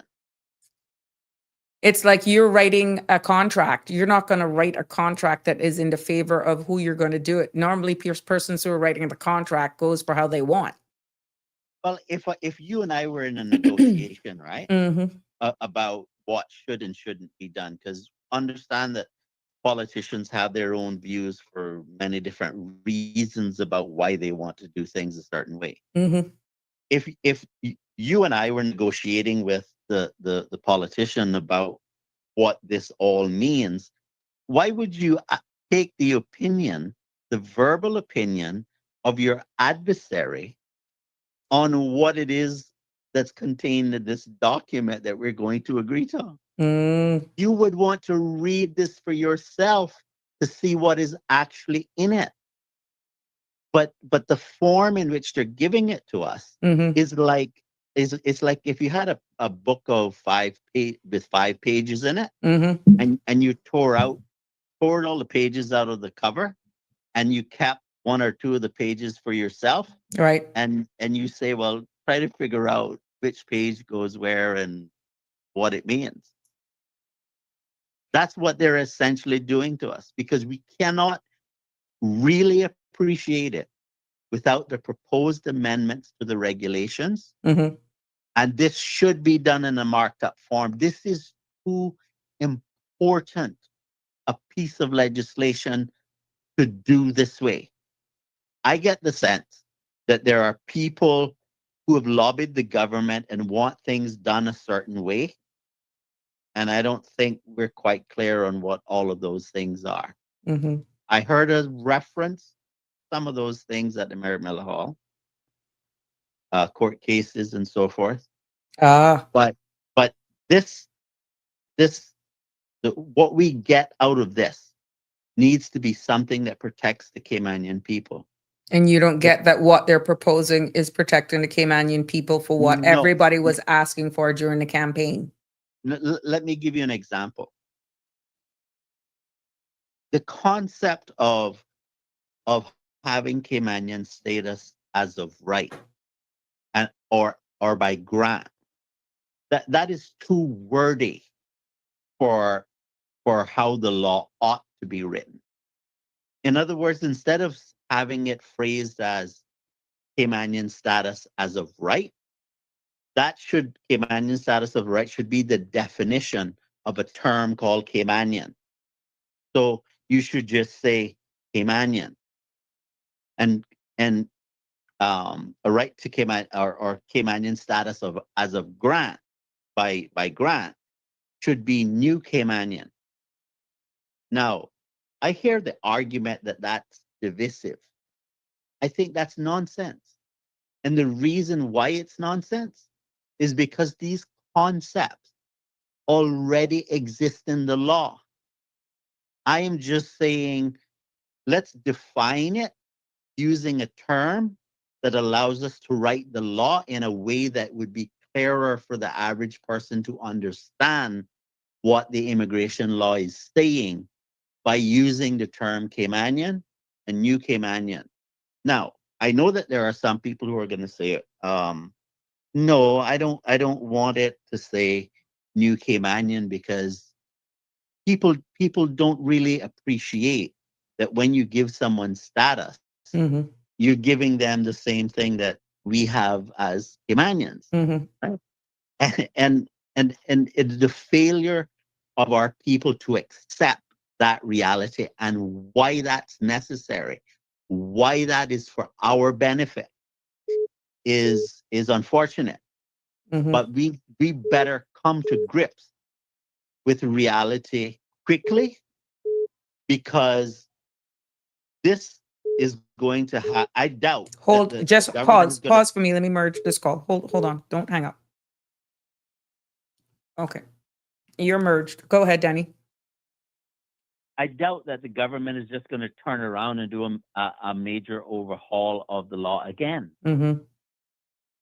So we ought to get it correct now. We don't have room, the room for error Mm-hmm. like we did before. Mm-hmm. It's too important. Now, I happened to make my way down to General Registry day before yesterday, Mm-hmm.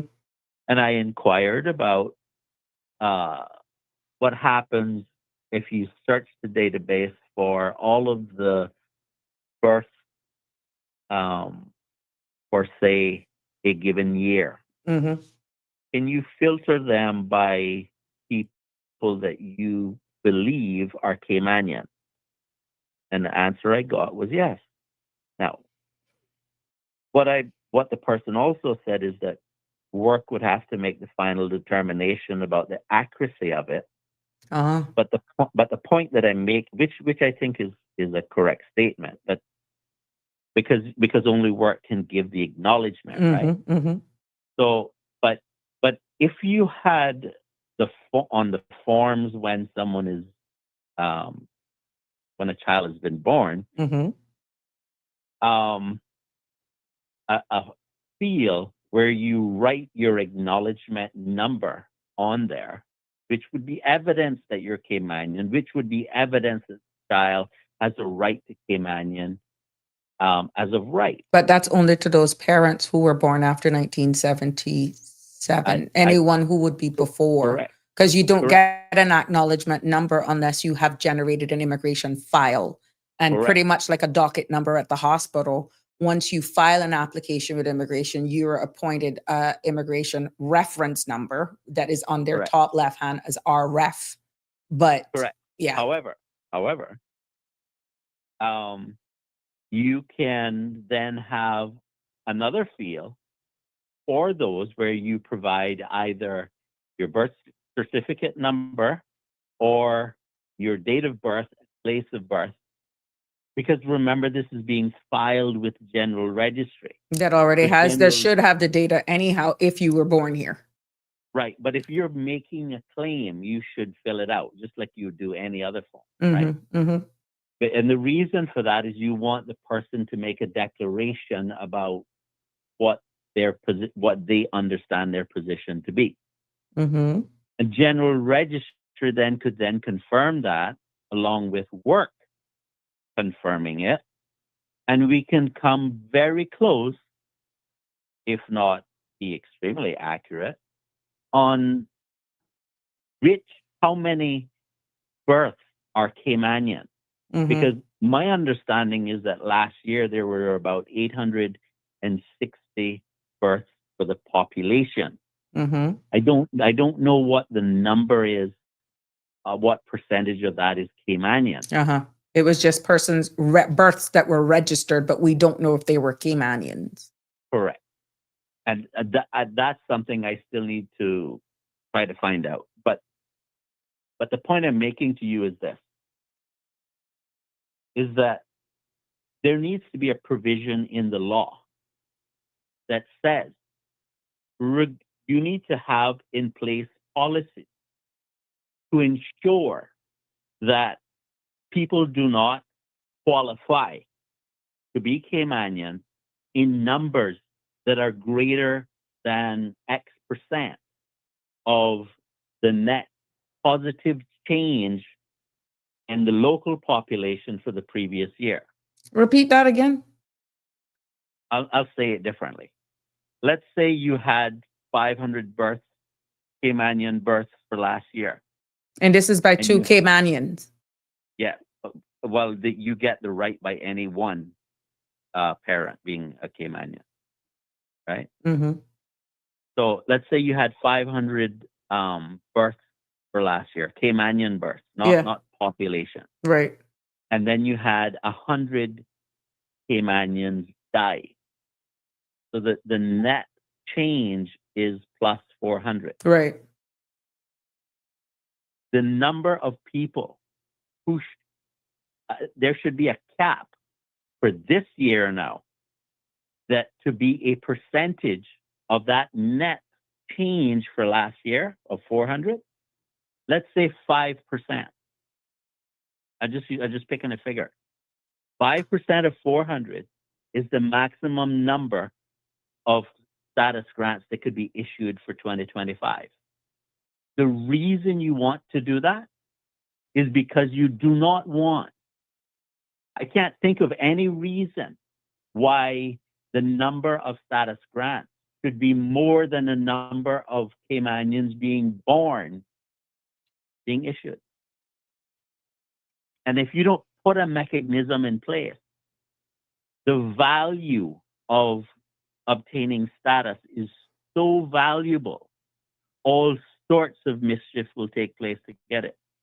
So what happens then with those who would be getting it through naturalization or marriage?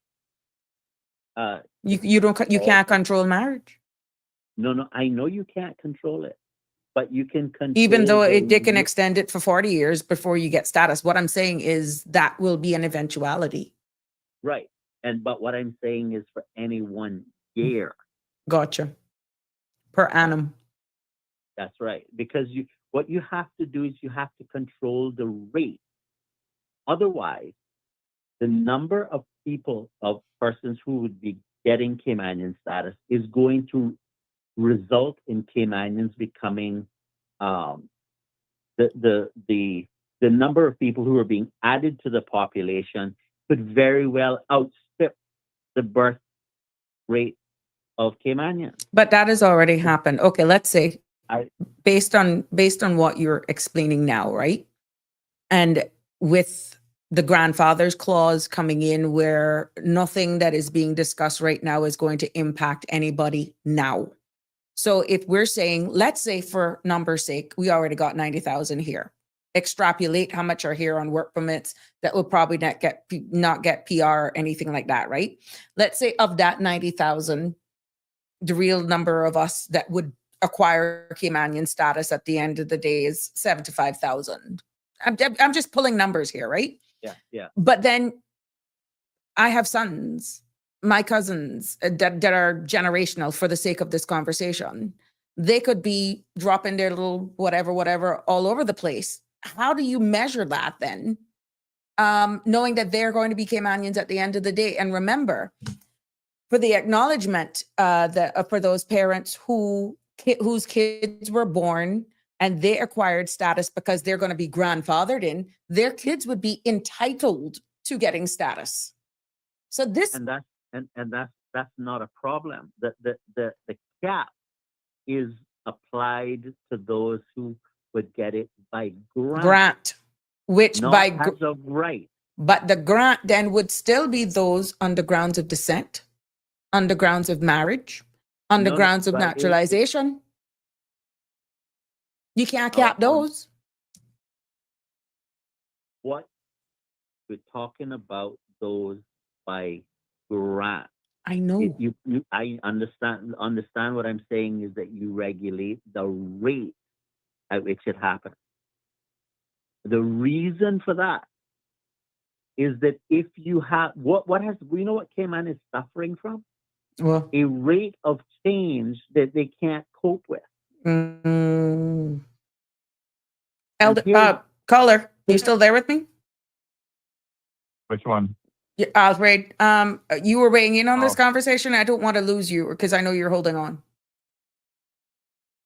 Well, I wanted to talk about something else about on the bill and just my understanding. But I mean, I'll allow Danny to finish up, and then I can speak. Okay. Well, what I'm saying is that, you see, I heard the word quota used.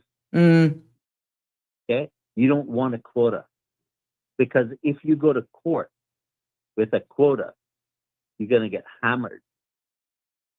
The concept of a quota versus a cap is that a cap is saying this is a maximum amount. It doesn't say that you have to issue any. It's just saying that You can't exceed this more. amount. Right. And Whereas a quota establishes a floor, meaning you have to meet this number. Right. And so the reason why this is important is because it's not if lawsuits will take place. They will take place. And when you get to court, how you've structured the bill is going to determine whether you win in court or not. Now, I heard the argument that we can't do retrospective legislation, but that's nonsense. All you have to do is spell it out crystal clear. You can't say it in a way that is vague and have some private interpretation in your mind, and the others are thinking it means one thing and it actually means that you can't do that. As long as you make it clear, it'll stand up in court. In fact, the section 83A, subsection 7 that they're going to add to the principal law is in effect retrospective legislation, because it is considering those who are already here. So on one hand, they're telling us that we can't use retrospective while using retrospective provisions. And I don't like the way I see this being done. I don't think it's right. I think people need to buy in on what is actually being done, understand what is being done, give their approval to what is being done, not thinking it means one thing and you're getting something else. So what would you say to those who are saying, what does 3 months buy you? Extension. Well, let me give you an example of what it would, just a simple example of what it would buy me. All right, so I went to the Mary Miller Hall, and they said I could only ask 2 questions or address 2 issues. Well, one of the rebuttals that I heard about me saying that was insufficient is that, well, do you want them to stay there all night? Ooh. And my reply to that was no. But that's why we need more time. In other words, you need more nights. A longer period of time in which to have a proper discussion. We need a public discussion about these issues, you know. It doesn't help the public. But that's what they're doing now with these town hall meetings. That's public discussions. In the absence of a proper draft that we can follow along and say, well, actually, what you have written down doesn't quite say what you're telling us, or it does. Well, Denny, can I ask you a question? Yeah. All right. Because it kind of not really related to the status per se, but I mean, me doing a first rereading of the bill. I'm curious to hear what your thoughts are. I mean, Sabrina said that she is not going to comment on it, so I'm not going to ask her to comment on it. I respect that. But one of the concerns I had while the bill is well intentioned, we always talk about the unintended side effects of laws when they're put in place, right? Yeah. So one of the things that I was thinking of how the labor market would tighten under these new terms, right? So here's how it plays out in my mind based on my understanding of what I read, and I'd love to hear your thoughts on it. So the new rule says that if a work permit holder wants to change jobs within their first 2 years, they have to leave the island for a whole year. So even if there's a good worker stuck in a bad job or a better job opens up, they can't move. So what that means is that businesses can't easily hire someone who's already here and trained. Now follow me, right? Follow me down this rabbit hole. Listen. Before a company can even apply for a permit, they have to advertise for 21 days, both online and in the newspaper. Then wait for WORC to decide. So jobs stay open longer, and you have Caymanians that are waiting for service or projects that end up feeling the delay. Then what happens is the middle disappears. So you have the skilled expats, the ones who manage teams, train Caymanians, or run small businesses. They may just decide that Cayman's rules are too strict and they decide to go somewhere else. But what does that leaves a gap, right? So we'll have high-end consultants and low-wage workers, but not enough steady, experienced middle people holding things together. So then what happens is costs go up. When workers are scarce and it's hard to hire, wages rise because that's just supply and demand, right? So that means that groceries go up, construction, childcare, rent all get more expensive. So even the Caymanians who have jobs feel the squeeze. So then what happens is frustration then builds. You have young qualified Caymanians who went off to university. They might come home and find a job market that's slow, tangled in red tape, and full of uncertainty. And some might just leave again for places where they feel their skills are valued and the system works more smoothly. So in the end, what was meant to make room for Caymanians might actually make the market tighter. Yep. Fewer workers, slower hiring, higher costs, and just more frustration all around. It's like tightening a hose, right? You don't stop the flow, you just build up pressure until something bursts. What are your thoughts on that? I agree with you. That is problematic. What essentially is being said there is that business should run at the speed of government, and that's not a compliment, right? But I would like to say that I want to encourage you, Sabrina, to speak about this issue. I don't care what anybody says about what you say about immigration. What is at stake is far too important for someone like you, knowledgeable about immigration, to not be speaking on this. I want them to do their job. I want them to address the no, people, and what you're seeing, what you are actually seeing is exactly why I don't want anybody to say what you are feeding back is when I will speak. What you're feeding back. Because the experience, go ahead. A different position now. But you're not in government anymore. Understood.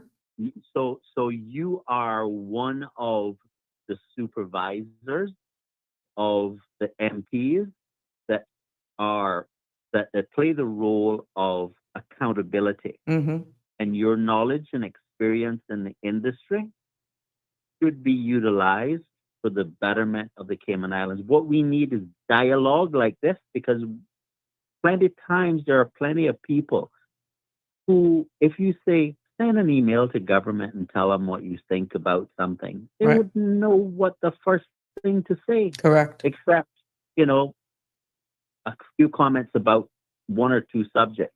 But if they're listening to a conversation, they hear you push back, they hear me push back, they hear the caller push back on different angles of this, they get ideas. Their understanding grows, and then they participate in the conversation, they ask questions, and then we improve the understanding And we must be, if we have genuine intent Mm-hmm. for the betterment and protection of the Caymanian people, bearing in mind that we have to be fair to businesses, whether that's local or foreign businesses, it doesn't matter. We have to be fair. If that is our goal, I fail to see how we can't come out with a better result at the end of the day if we were to have public conversations about it. What That, saddens me, sorry, Calder, don't mean to cut you off, is that, I just want to say one more thing about what the caller is go ahead. asking me. It is going to result in a degree of inefficiency where people have to go off the island that is not going to be in our best interest. What you need is provisions of law that make it clear what it is you're trying to achieve. In other words, you want to have maximum Caymanian employment. Mm-hmm. You don't need to wait a month to get that. What you need is a proper system in place that allow people to participate on a real-time basis and express their interest in whatever the position happens to be. Mm-hmm. Place obligations on various parties to say, okay, let's say the immigration board, uh, or let's say you're looking at issuing a work permit. What you need to have is certain pieces of information. One is a Caymanian available for the job? Mm-hmm. Now, just that question puts an onus on each person to be responsible to say, if I'm looking for a certain type of job, I'm going to make it known that I'm looking for a certain type of job, right? So we have a part to play. So we have to make that known to the relevant decision makers so that they can know whether a Caymanian is available or not. And if a But Caymanian they will isn't actually available, say, none is available, or they did poor in the interview. I've had a real life case where there was a Caymanian when applied. you say date, who are you referring to? Employers, I don't think she can say that. Exactly. employers will actually communicate to immigration that they interviewed, let's say myself and Sandra, but we did very bad in the interview, and this person, the work permit holder now, would the non-Caymanian now meets all of the requirements. And what will happen is that nobody's double checking that I was even called for an interview, or that Sandra was even called for an interview. I have a real case right now where a lady applied for a job at an organization and requested, got a letter that, she was shortlisted and all this sort of stuff, but she didn't do well in the interview and they apologize. She's like, what interview? I never was called. My advice was go back to immigration and say, look, I applied for this position. They have communicated to me, here it is in black and white, that I didn't do well in the interview, but I was never interviewed. It's the due diligence then on immigration to double check that. But many times, by the time that get to that file, the work permit would have been granted. You see, this is where I say that the question puts an onus on each individual. If I applied for a job, okay, and I didn't get the job, Mm-hmm. the onus should be on me, and we should take on that responsibility. As in the applicant. Yes, to inform immigration through the database that they're developing to say, I applied for that job. Here are my credentials. Okay, so that could be another built-in layer of that platform. You don't ask. Can I jump in? Go ahead.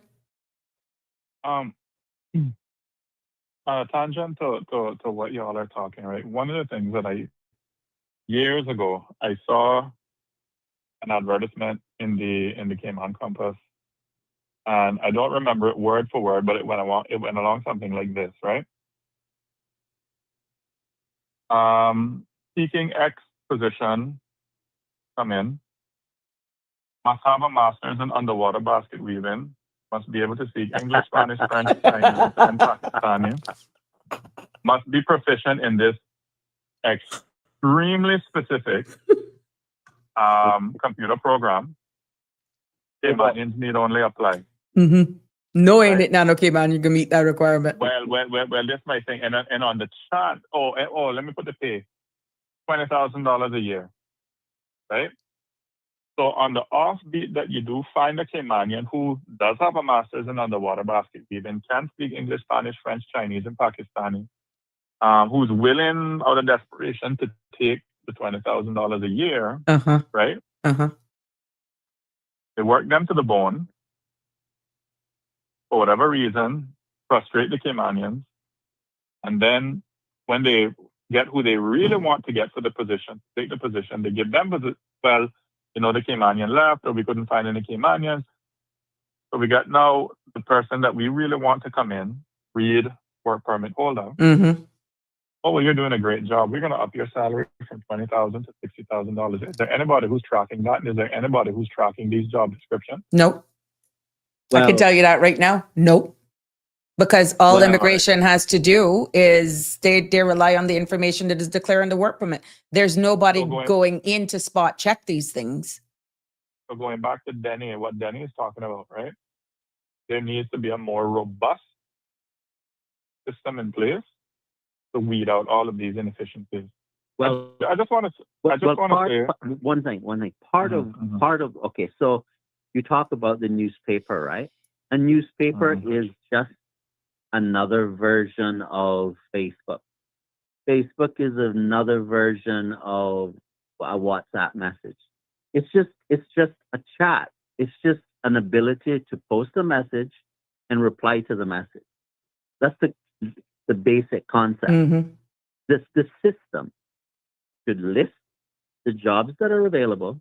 The employees can attach a comment for that article saying, on such and such a date, I applied for the job.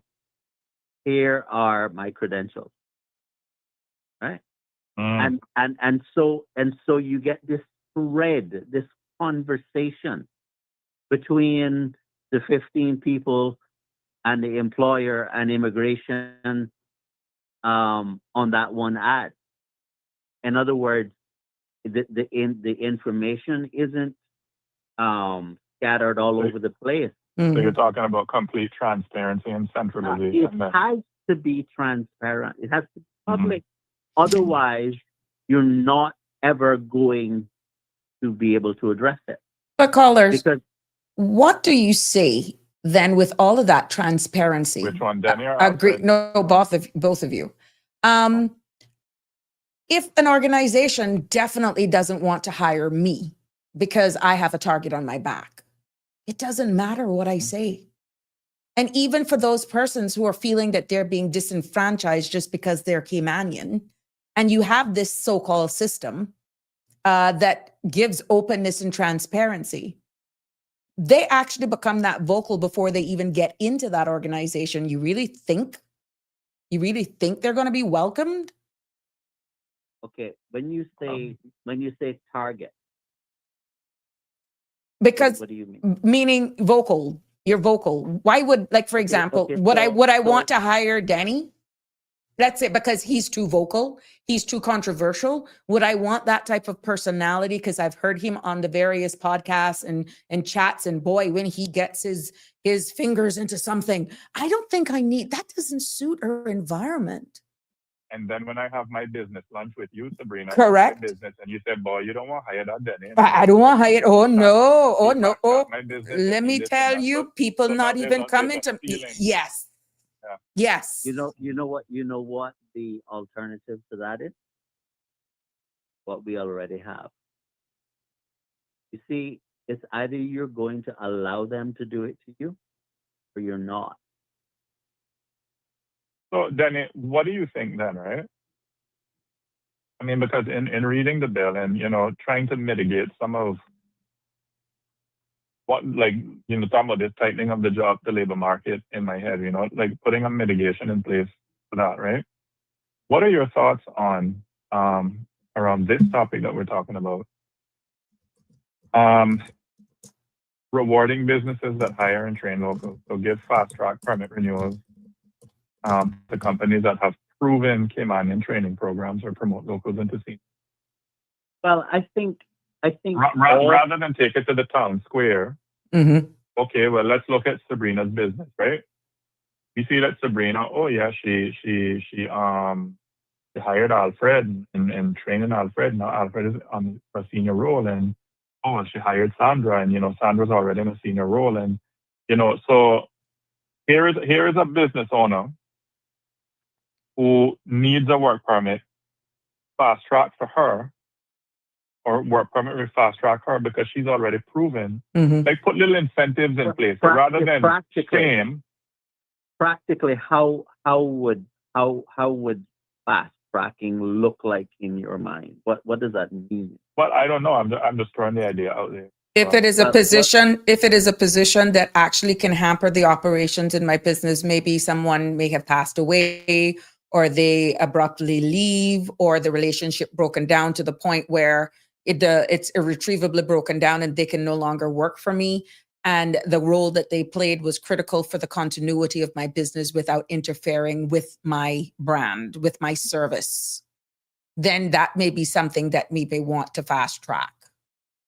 All right, there's another issue, and this is the people who are making the decisions about granting. Obviously, the integrity of everyone involved in running this machine is critical, because you could have people decisions that are inappropriate. Mm-hmm.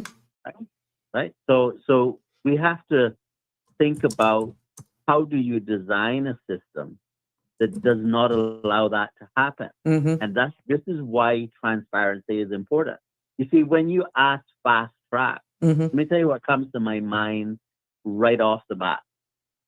I want all of this process to be fast.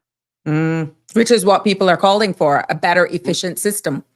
Right, but so if you had a database in which the record of a job being available, and each of the interested parties could put their 2 cents in it, and everyone can see what's being said around this, then it's just a matter of, okay, these are the facts. We make a decision based on the facts. If people do not want to step forward and stand up for their right, which in this case, the people that you're talking about are the applicants. Right. They're going to get left behind. They're going to be mistreated. Well, what do you say? What do you say to those organizations that is just looking, let's say, for, let's say, a human resources manager, and you got, let's say, 60 Caymanians applied for whatever reason, and they choose someone who's not from here. And you have this transparent platform to say, well, I'm the one for the job. I'm the one for the job. And every one of those Caymanians saying, I'm the one for the job. How do you deal with that then? Well, you know that the I think it's the, is it the public service? The public service management law, I think it is, where they talk about whether a Caymanian has qualifications that are equal to that of someone else who's coming in, right? Similarities. But what if you have like 17 people that are on the same level? How do you make that choice? I'm going to address that right now. Because you see, no. You see, here's what the problem is. The problem is that what's being said is that the Caymanian has to have qualifications similar to that of someone who's coming in. Okay. You need to flip that around. The question, it shouldn't be whether Caymanians are as qualified as someone who's coming in. There's always be somebody who's far more brilliant Then than you, you are. yeah, by And far. have one more question is, certificate than you. The question is, do you have the qualifications to do the job? Mm-hmm. That's what the question or should be. Because what you're saying when you're saying, do you have a Caymanian to do the job? By definition, you're saying that the Caymanian is capable. Mm-hmm. So the question is, what are the particulars, which would be different for different jobs? What are the particulars that make someone be qualified for the job? You're going to have to articulate those things. Mm. All right. Can I interject there? Go right Yeah. ahead. With that now, right? And I'm just throwing this as an idea because it just popped up in my head, right? In those Ivy League universities in the States, they have this thing in place where, they want the top of the top student, so like Harvard, you can only crop like, I think like the top 5% or 10%, those Ivy League schools, right? Mhm. Right. And the British equivalent, right? Right. And, there's this, well, when I was going to school, I think the perfect score was 1,600. I think they've raised it now to 2,400. For those who don't know, I'm talking about the SAT, the American Yeah, SATs. Yeah. Standard Achievement Test, right? Yeah. Okay. So say now they have said now, okay, well, you have Denny and I are applying for this one last seat. Or let's say it's Denny, Sabrina, and Alfred applying for these 2 seats that are left in the school, right? Mm-hmm. Or the 1 seat. Denny, I'm gonna use the 1,600 because that's my era, right? Denny has a 1,400 on his SAT. Alfred has a 1,450 on his SAT. Sabrina has a 1,500 on their SAT. Oh, we're gonna pick Sabrina because Sabrina has the highest one. Now, does that make Sabrina Better for the a job. better student just because she has? Because I hear what Denny is saying, No. I hear what you're saying as well. It doesn't. You could have a PhD that's an idiot. Well, you're not gonna find no disagreement there. I mean, we call it educated jackass. But this is the point why I'm saying that the criteria. Hold on. Follow me. So, in a case like the school, right? It was suggested. All right, here what? In the event that you have a limited number of seats available, but you have more than that number of people who are applying, rather than, all right, well, take the top of the top, establish your baseline, whatever that baseline is, right? Let's say, using my example, let's say that baseline is 1,300 on their SAT score. Everybody who meets or exceeds that, we put them in a lottery. I mean, I'm talking about the fairest system across. Because Sabrina, you brought up, what if you have 17 Caymanians Mm-hmm. who say, well, I should get that job and I should get that job. But I think in a scenario like that now, Mm-hmm. if all of those 17 people, as long as they meet the baseline, put it to a lottery. But who would be doing that? Make the lottery public. Okay, but Oh my gosh. Or as public as possible. Here's what I would say about that is that I'm you're just gonna have idea to out look there. at You guys you're gonna know. have to look at the type of jobs that you're talking about. Mm-hmm. Because let me give you an example. If the office that we want to fill is that of a judge, you want that person to be the sharpest. Yeah. That doesn't necessarily mean they have the most credentials. I'm talking about their capability, right? You want them to be the best. But do you need to have 1,600 in order to be a waiter? To be a carpenter? To you name the jobs, right? In other words, there are some jobs where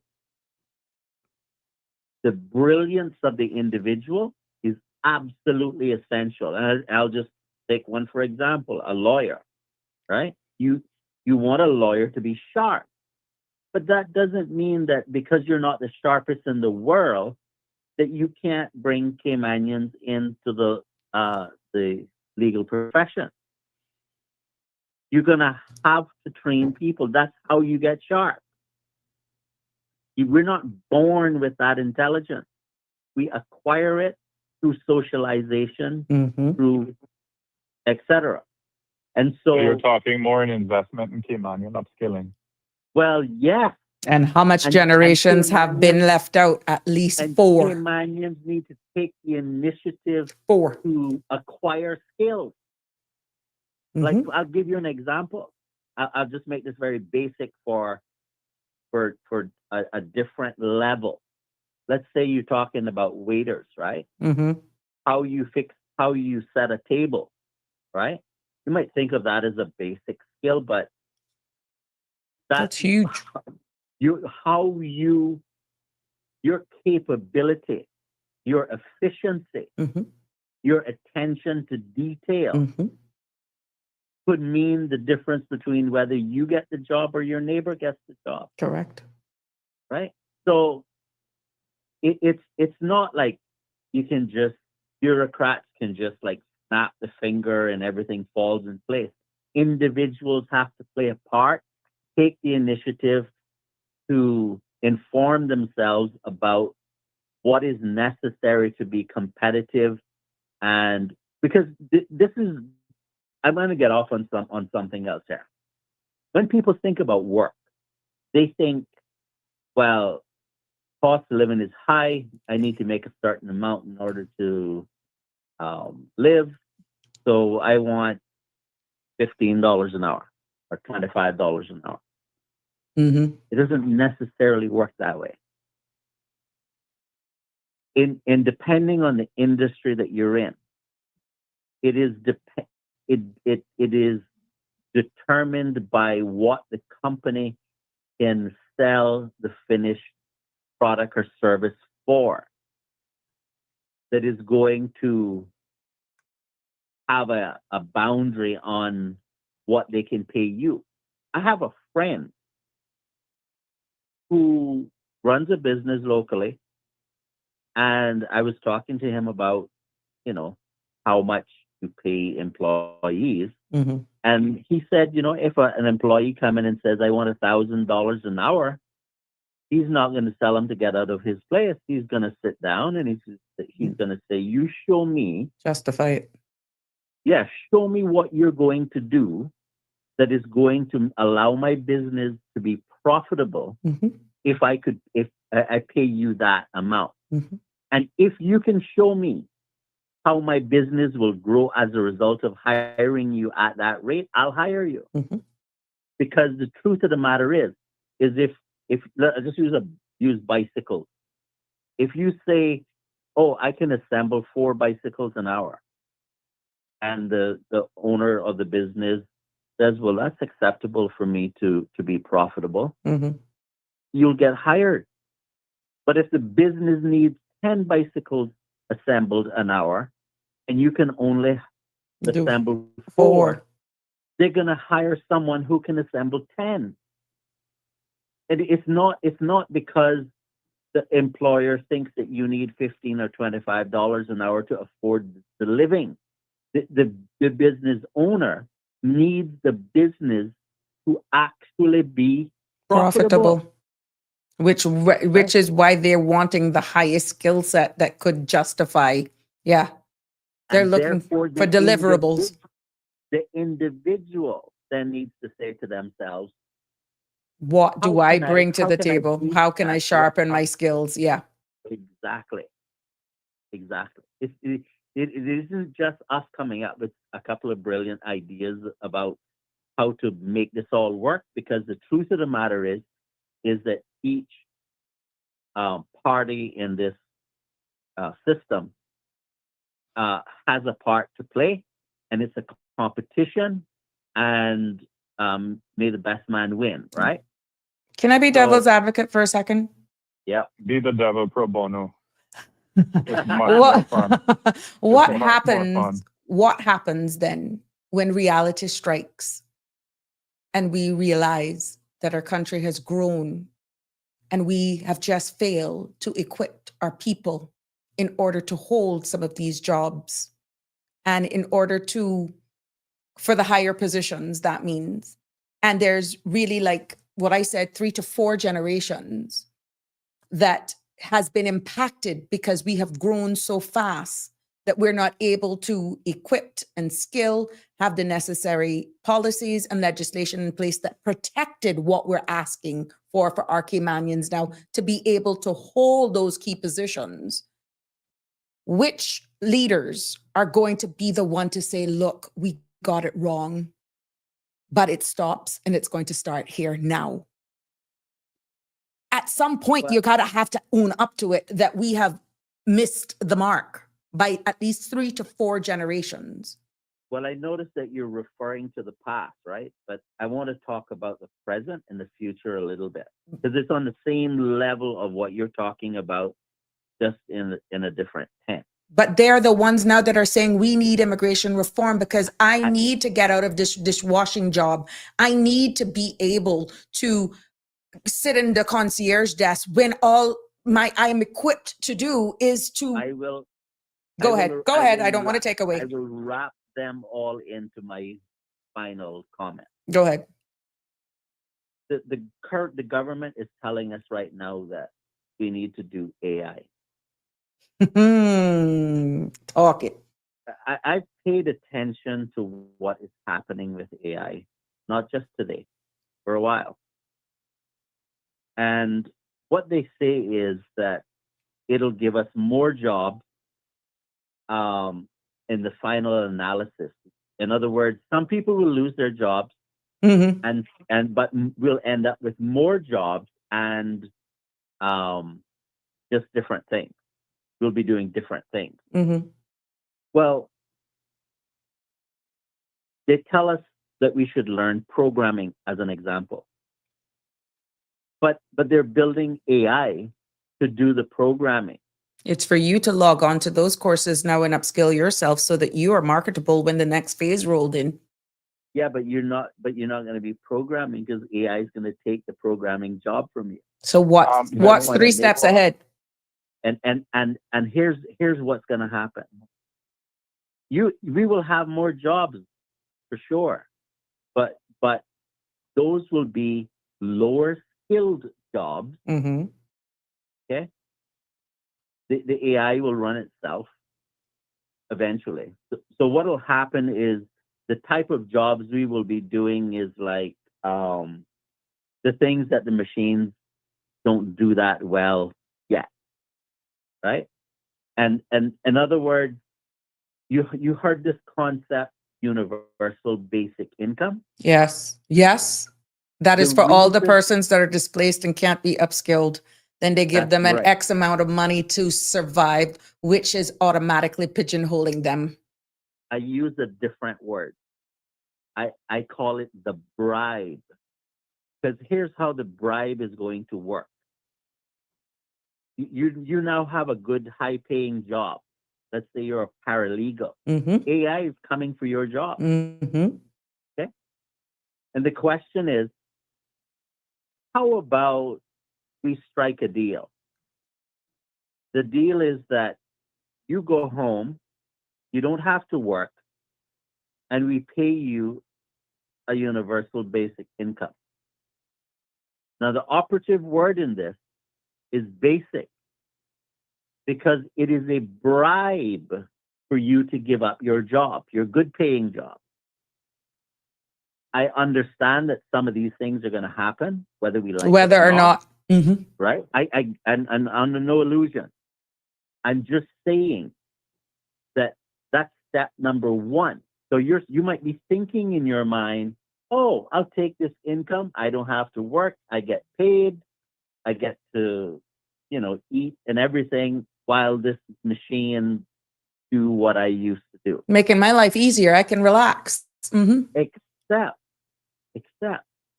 that that's not a lifetime contract. Because they will come back to amend that contract in the future, where you will either get nothing or that position will be replaced, and therefore what happens to your income? It keeps diluted. They're going to continue to chip away at it until you have nothing. Now, part of the reason why this is happening is because there are people in the world who believe that the world's population needs to be reduced. Oh, God. Here we go. And therefore, they're making provision for machines to do what Mm-hmm. humans normally would do if we were in greater numbers, but we're now, our birth rate is down to like 1.2, so we're not even maintaining our population anymore. So, And the government is telling us that we want Caymanians to be first. Well, if you really want Caymanians to be first, you need to have 2.1 children. Otherwise, you're a declining population, mm-hmm. and what you're telling me is nonsense. Other caller, you were weighing in on something?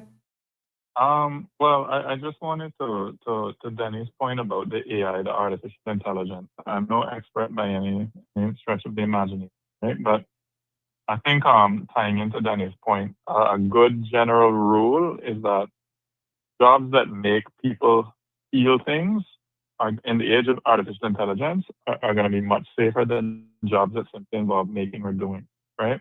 Right. Artificial intelligence is much better than humans at big work that involves large data sets, huge numbers of users, global scale systems, et cetera, et cetera. So if you need to produce 1 million of something or spot the patterns in 100,000 data points, you're probably looking at a job that is already done by a machine or soon will be. Right. On the other hand, you have humans that are much better than AI at work that involves unusual combinations of skills, high-stake situations, or some sort of extraordinary talent, right? But even so, I mean, even with, because I mean, I think we had this conversation the other day, Sabrina. Mm. We were talking about AI, Mm-hmm. and I said to you, garbage in, garbage out. Out, yeah. I'm an expert and we know that AI hallucinates. AI makes mistakes. Mm-hmm. Naturally, it has to, because AI is not. They call it artificial intelligence, but really and truly, all of it's a predictive algorithm, right? There's no real thinking behind. There's no schema in place. And for those who don't know what a schema is, it's something that's human-centered in our brain. It's you taking information, making it make sense, And putting it into a you machine. Mm-hmm. you forming a framework in your mind of what it is, and you're able to go out in the world. It's just that for humans, schema forming is a very slow process. Mm-hmm. That's why you stay in school for as long as you stay in school, Right. right? So AI will never, the kinds of jobs that are best suited for humans, even in an age of advanced automation, are the ones that depend on three big traits that machines still can't replicate: creativity, empathy, and then the use of judgment under uncertainty. Humans are very good at operating in chaotic environments.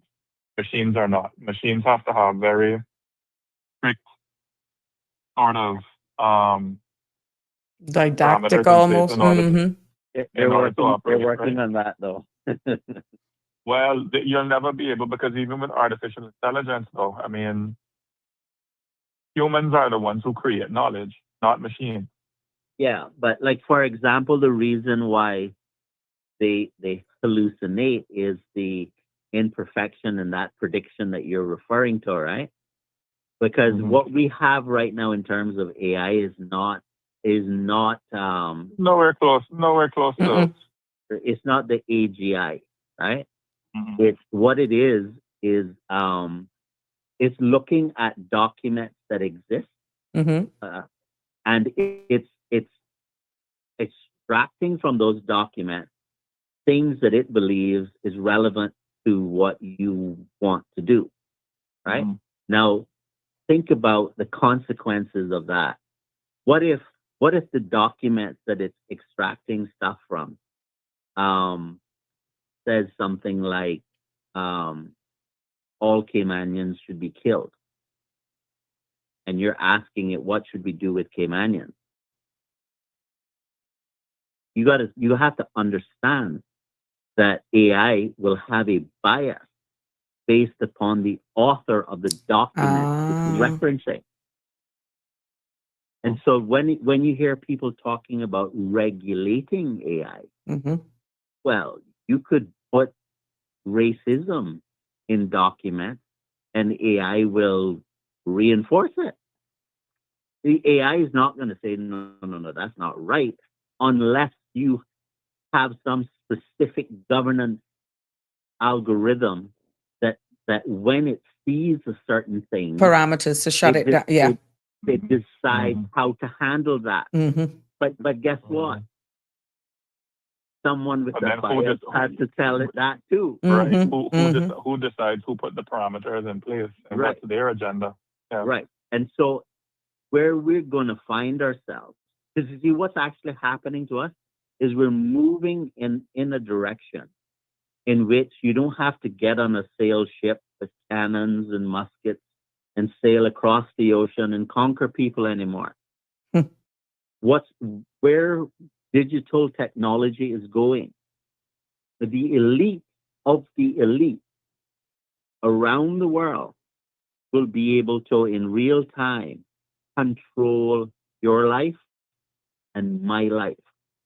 And the question you have to ask yourself is, to what extent do you want to allow this? Because remember, we're the humans. We allow things to happen to us. We need to think carefully about the extent to which we want to use technology. I'll give an example. Do you want to use technology where you say, I have a calculator in my hand? I'm glad you brought up the calculator. And as a human, I'm going to do work with the assistance of this calculator. I'm the worker, not the calculator, right? But I'm going to outsource for the calculator some complex things because I need efficiency, right? If that is what you're talking about when you're talking about using technology, I'm okay with that. But what you mean by implementing technology is that I am going to have to get permission from a machine for everything I would like to do in my life, me and you are not going to be friends. All right. So, Benny, as a first step to resisting machine drift, right? Going back to your thing of the calculator, right? A calculator, like you said, is only there really to save time, right? If you give me a pen and paper, I can add numbers, I can take away, I can multiply, and I can subtract, I can divide, right? Yeah. But it just takes me longer to do so because I have to do it. Machine is just there to save time. You're saying that, to treat AI basically like that, like it's just there really just to be more efficient, not for you to depend on. But it's going the opposite direction. But it's going the opposite direction. Right. All right. So here's my recommendation. Here's what I think. Not recommendation. Just my 2 cents because I guess that's all it's worth, right? To people who are depending too much on this artificial intelligence, right? As a first step to resisting that machine drift, I recommend taking an inventory of your own preferences. Keep track of all the choices you make in a day and try to determine which of those choices are truly yours and which are fundamentally shaped by a machine's instructions or suggestions. So, for example, right?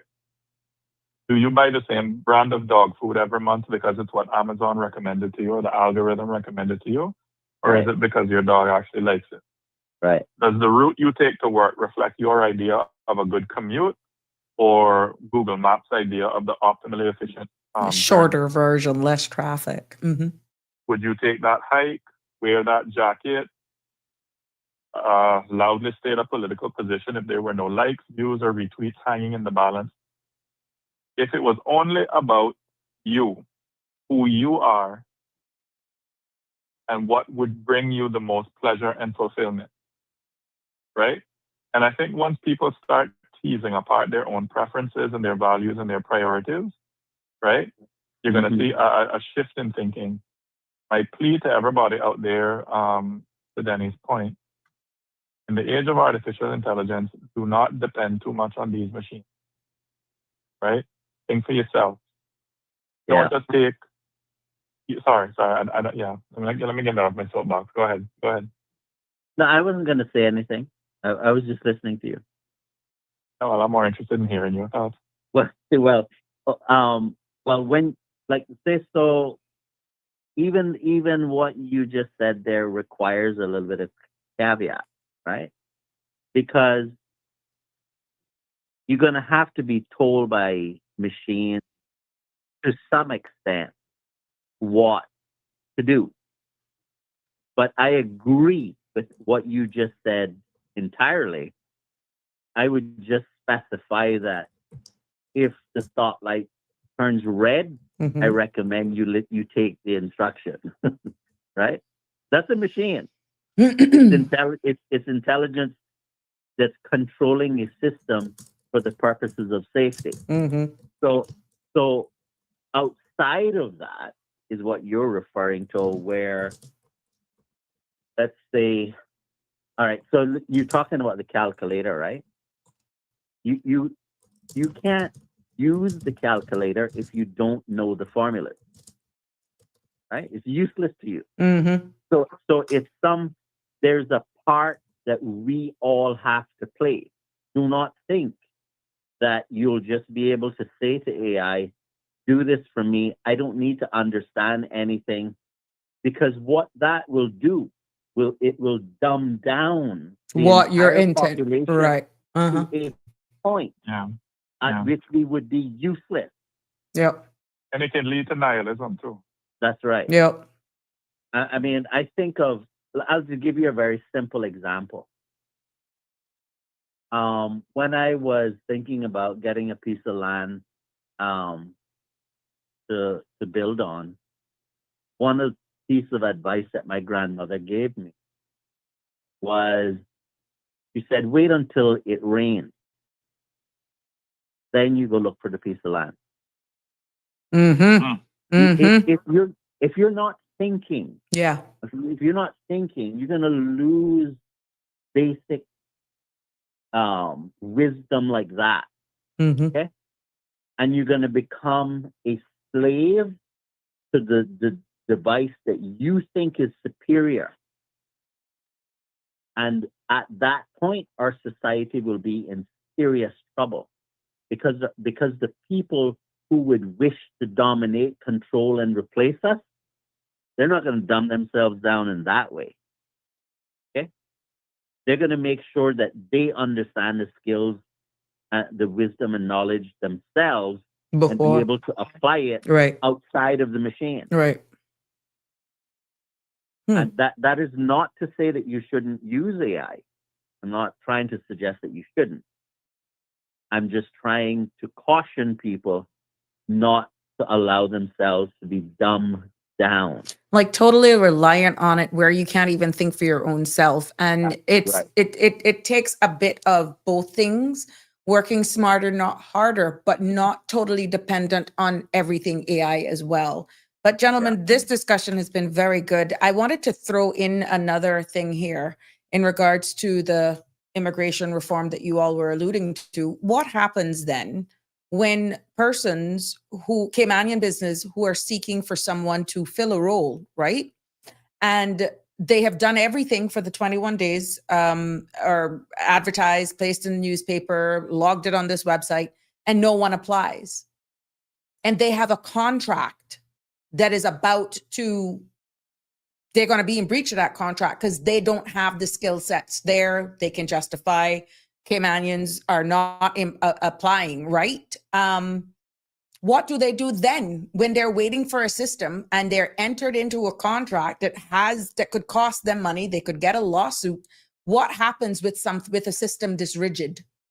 See, this is why I'm not a fan of having this long, protracted period. What I about 10 days. I think 10 days would be better. What I would prefer is that instead of filling the heads of our students with propaganda, that we really educate our children to understand that their participation Is key. is required. Mm-hmm. If you think that you need a job in order to pay your bills and enjoy life or whatever it is that you want to do, if you think that that is a necessary thing for you, Mm-hmm. the very least that you could do Apply. is make that known. Mm-hmm. If it's too difficult to understand why that's important, then we have work to do to educate our people to participate. Because Danny, it could be your business. Alfred, it could be your business just right now being held up. And you have signed a contract to deliver, let's say, a wing that you've gotten a big contract to, let's say, do all of the tiling in this new complex that is coming, and you have put out there for Caymanians, that's maybe a poor example, but what I'm saying, for the purpose of this discussion, and you have a time frame, but you do not have the skill sets readily and available without the need of requiring a work permit. That is, you're a Caymanian. You could be in breach of your contract. And because of a system that's so convoluted, and you can justify, look, I've tried everything. I've done everything you told me to do, and they're still not applying. What am I going to do? Well, Well, I mean, if nobody's applying, then you'll have to issue the work permit, because you can't expect a business to sit there until you decide that you want to make it known that you need a job. You need to be proactive. This is why when I listen to what the minister is talking about, when he's talking about the database to understand the resources that are available, part of the resources is you indicating what your skills are and you saying, I'm looking for a job. And that shows up on the system as a one that is available, and you have to play your part and to look at which job you might be interested in and express an interest in the job. Mm-hmm. There's going to be a situation in which there won't be a Caymanian and a work permit will be issued. There will be those situations. We just need to craft it so that it's efficient and it works for businesses and it works For the Caymanians, to protect the and it works for Caymanians. Yeah. That's right. more It's the flexible and balance. practical. That's what we I mean am with the not- delicate I balance. am not in favor of an inefficient system like what you were describing. I'm not. Mm-hmm. Well, gentlemen, I love this discussion. You got to wrap it up. Final thoughts. Someone was asking for Denny or myself to break down, in layman's terms, a law versus a regulations. Denny, you want to take a stab at it? Yep. Go ahead. A law is all right. So a policy is created that says something like, we want to have this concept called a work permit, and cabinet will sit down and they'll draft up all of the policies around that work permit, Mm-hmm. and then they will come up with wording that will become a law at a process that takes place in the Legislative Assembly. And so once it's debated and the language gets adopted by all of the members of the House and they agree to it, or the majority of them, then that gets recommended to the governor to be made into law. And it's technically the legislature that makes the law, not the members of parliament.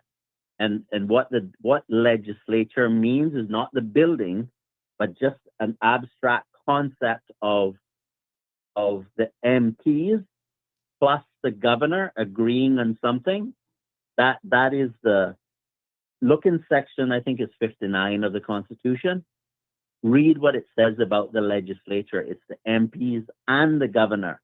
Once they sign off on it, then it gets published in the Gazette, which is just an official publication and the text that they agreed to, that becomes a law.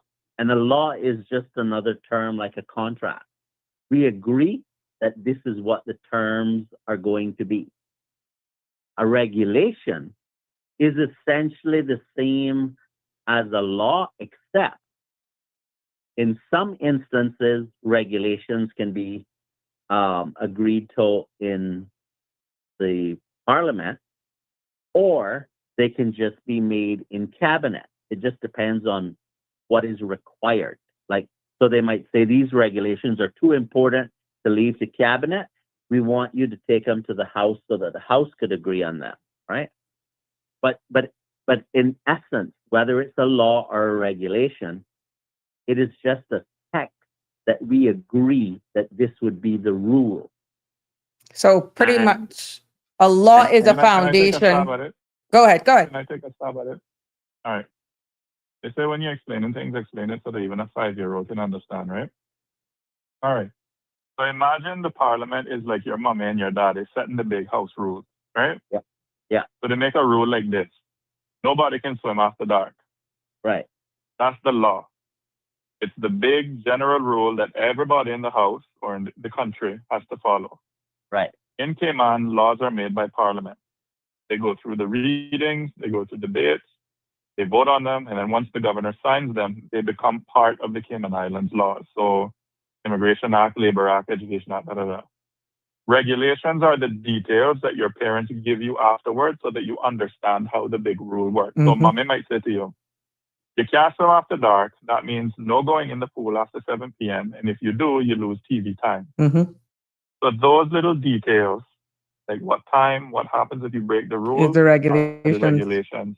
Yeah. So cabinet usually makes those regulations, Right. right?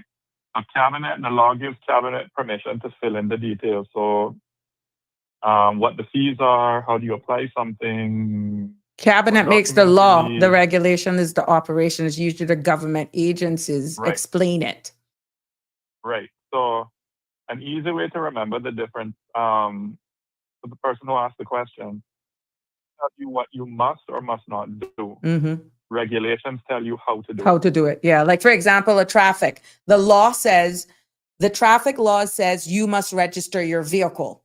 The regulations will say the Department of Vehicle and Driver's License, DVDL, sets the rules to how to register, what forms, fees, inspections, and deadlines that apply.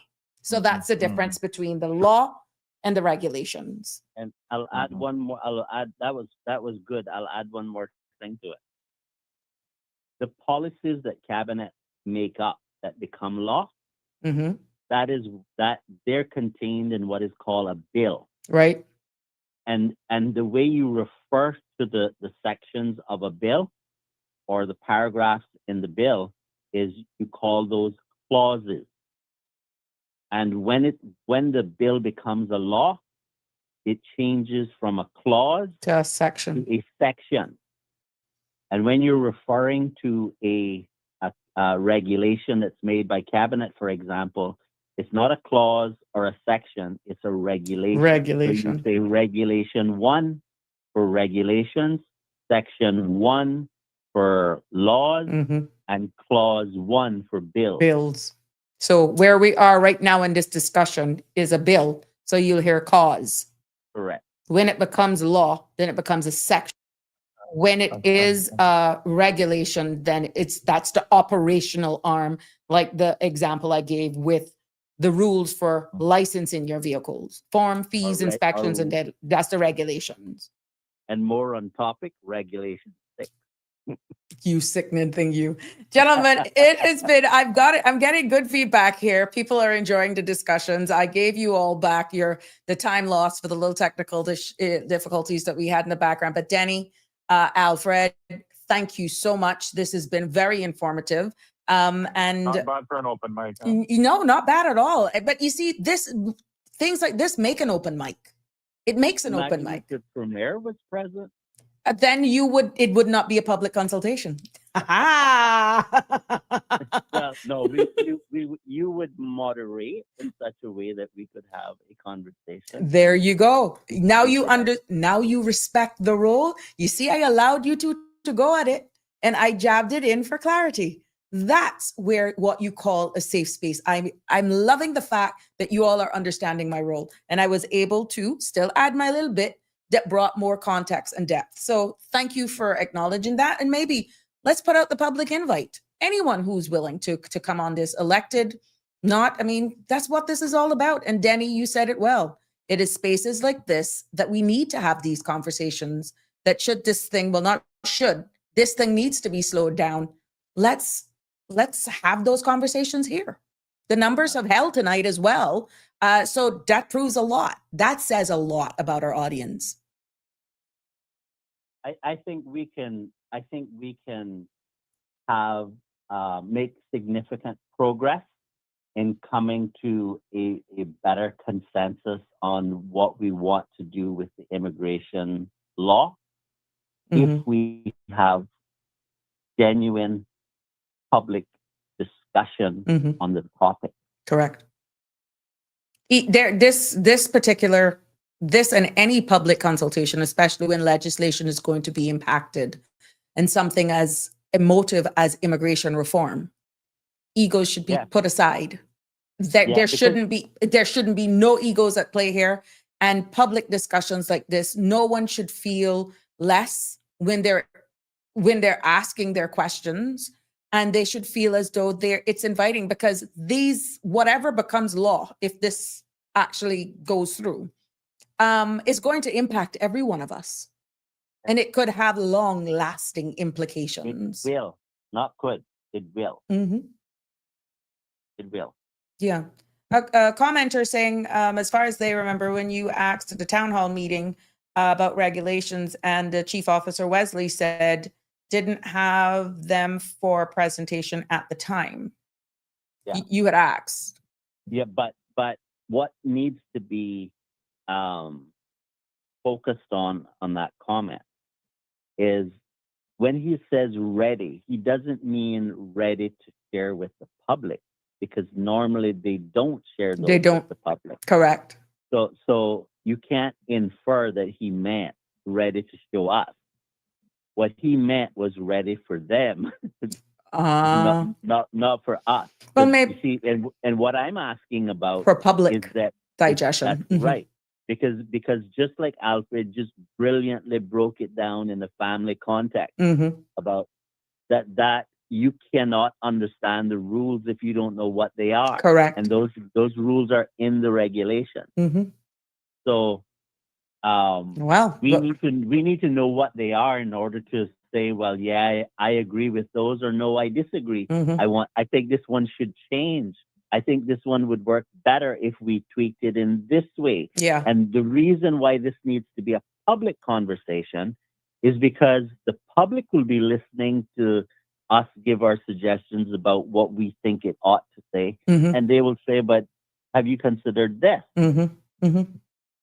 And that's how the refinement process works. Well, if they're saying we've never done it that way, where regulations are actually a part of public discussions, maybe this is a time for change, because we're realizing where now people are becoming more vocal. People are getting more angry. They are educating themselves. You can't continue to be doing things the same way and expect different results. Now, if this is the time, the catalyst of change, a new dawn, maybe they need to change their game up and now put regulations public so they can see exactly if it goes as presented, if the law goes and pass as presented, this is what the regulations would say. If not, then you understand what I'm saying. But two, as you are alluding to, Denny, should be presented hand in hand. Yeah. You can't understand it with only some of the information. Okay, there we go. Thank you very much, gentlemen. Take care. Have a good evening. Good night. Good night. Have a good one. Sure. Thanks. Well, there you have it. Cameron, you've been a bad boy. You have been, it's comical, but yeah, you were something else. But thank you for your participation, and for everyone who has remained, who have stayed. And I'm hoping that you appreciated the examples given here just to make the conversation much easier for us. And thank you, Miss Rose, for acknowledging the background. Thank you so much for realizing I'm changing slowly but surely, changing into the season. And as we navigate here, there's big monsters we're up against. This immigration reform initiative, we going need enough on the front line to fight with those who's left. Yeah, but it takes everybody, to be honest. Yeah, thanks. Oh, somebody. Oh, thank you. This has been one of the top 10 shows. There we go. Alfred and Danny. There you go. Top 10 for information. That's a wrap. Awesome conversation. CE Bank says, thank you so much. And again, it proves my role as a host. And this is why your participation is key. Coming in from you, and I'm here to moderate. It's not about me. It's our space. It's our space. And we were able to break it down for you. We went from all different sorts of conversations, remembering our brothers and sisters over there in Jamaica, to bringing it right back here home in full circle. And Alfred, thank you for bringing it up. Danny, thank you for participating. For the persons who've called in, thank you for calling in, for messaging on WhatsApp, and definitely for keeping us here. And I hope you got back on. You said you were having issues hearing me, but I hope you were able then to get back on. But until tomorrow evening, it has been a pleasure, again, bringing you, despite a little late, my apologies, but thank you for sticking with me. That's key, and that's why I make sure that I'm here for you, making sure that the conversations are of substance, and every show you should go away with some nuggets of lessons to take us through. But until tomorrow, please be safe. For all of you on the roads, please drive with extreme caution. We know that they're sleek, they're wet. We don't need any accidents out there. Please do have a good night. God bless. It's a pleasure bringing you another Sabrina Speaks. Love you lots. That's a wrap for today's edition of Sabrina Speaks. Thank you for tuning in and for being part of the conversation. Remember, the dialogue doesn't stop here. Stay engaged, stay informed, and most importantly, stay empowered. We'll be back tomorrow at 5 p.m., same time, same place, right here on CMR TV and radio, where your voice matters and your truth is heard. Until then, K-Man, take care of yourself and each other. That's it for today's edition of Sabrina Speaks, where your voice matters, your story counts, and your truth is always welcome. Join us weekdays from 5 until 6:30 p.m. right here on CMR TV as we dive into the topics that matter most to you. Catch the show live or on demand at cmrtv.com. And don't forget to follow us on Facebook, YouTube, and Instagram so you never miss a moment. Until next time, stay informed, stay engaged, and always speak your truth.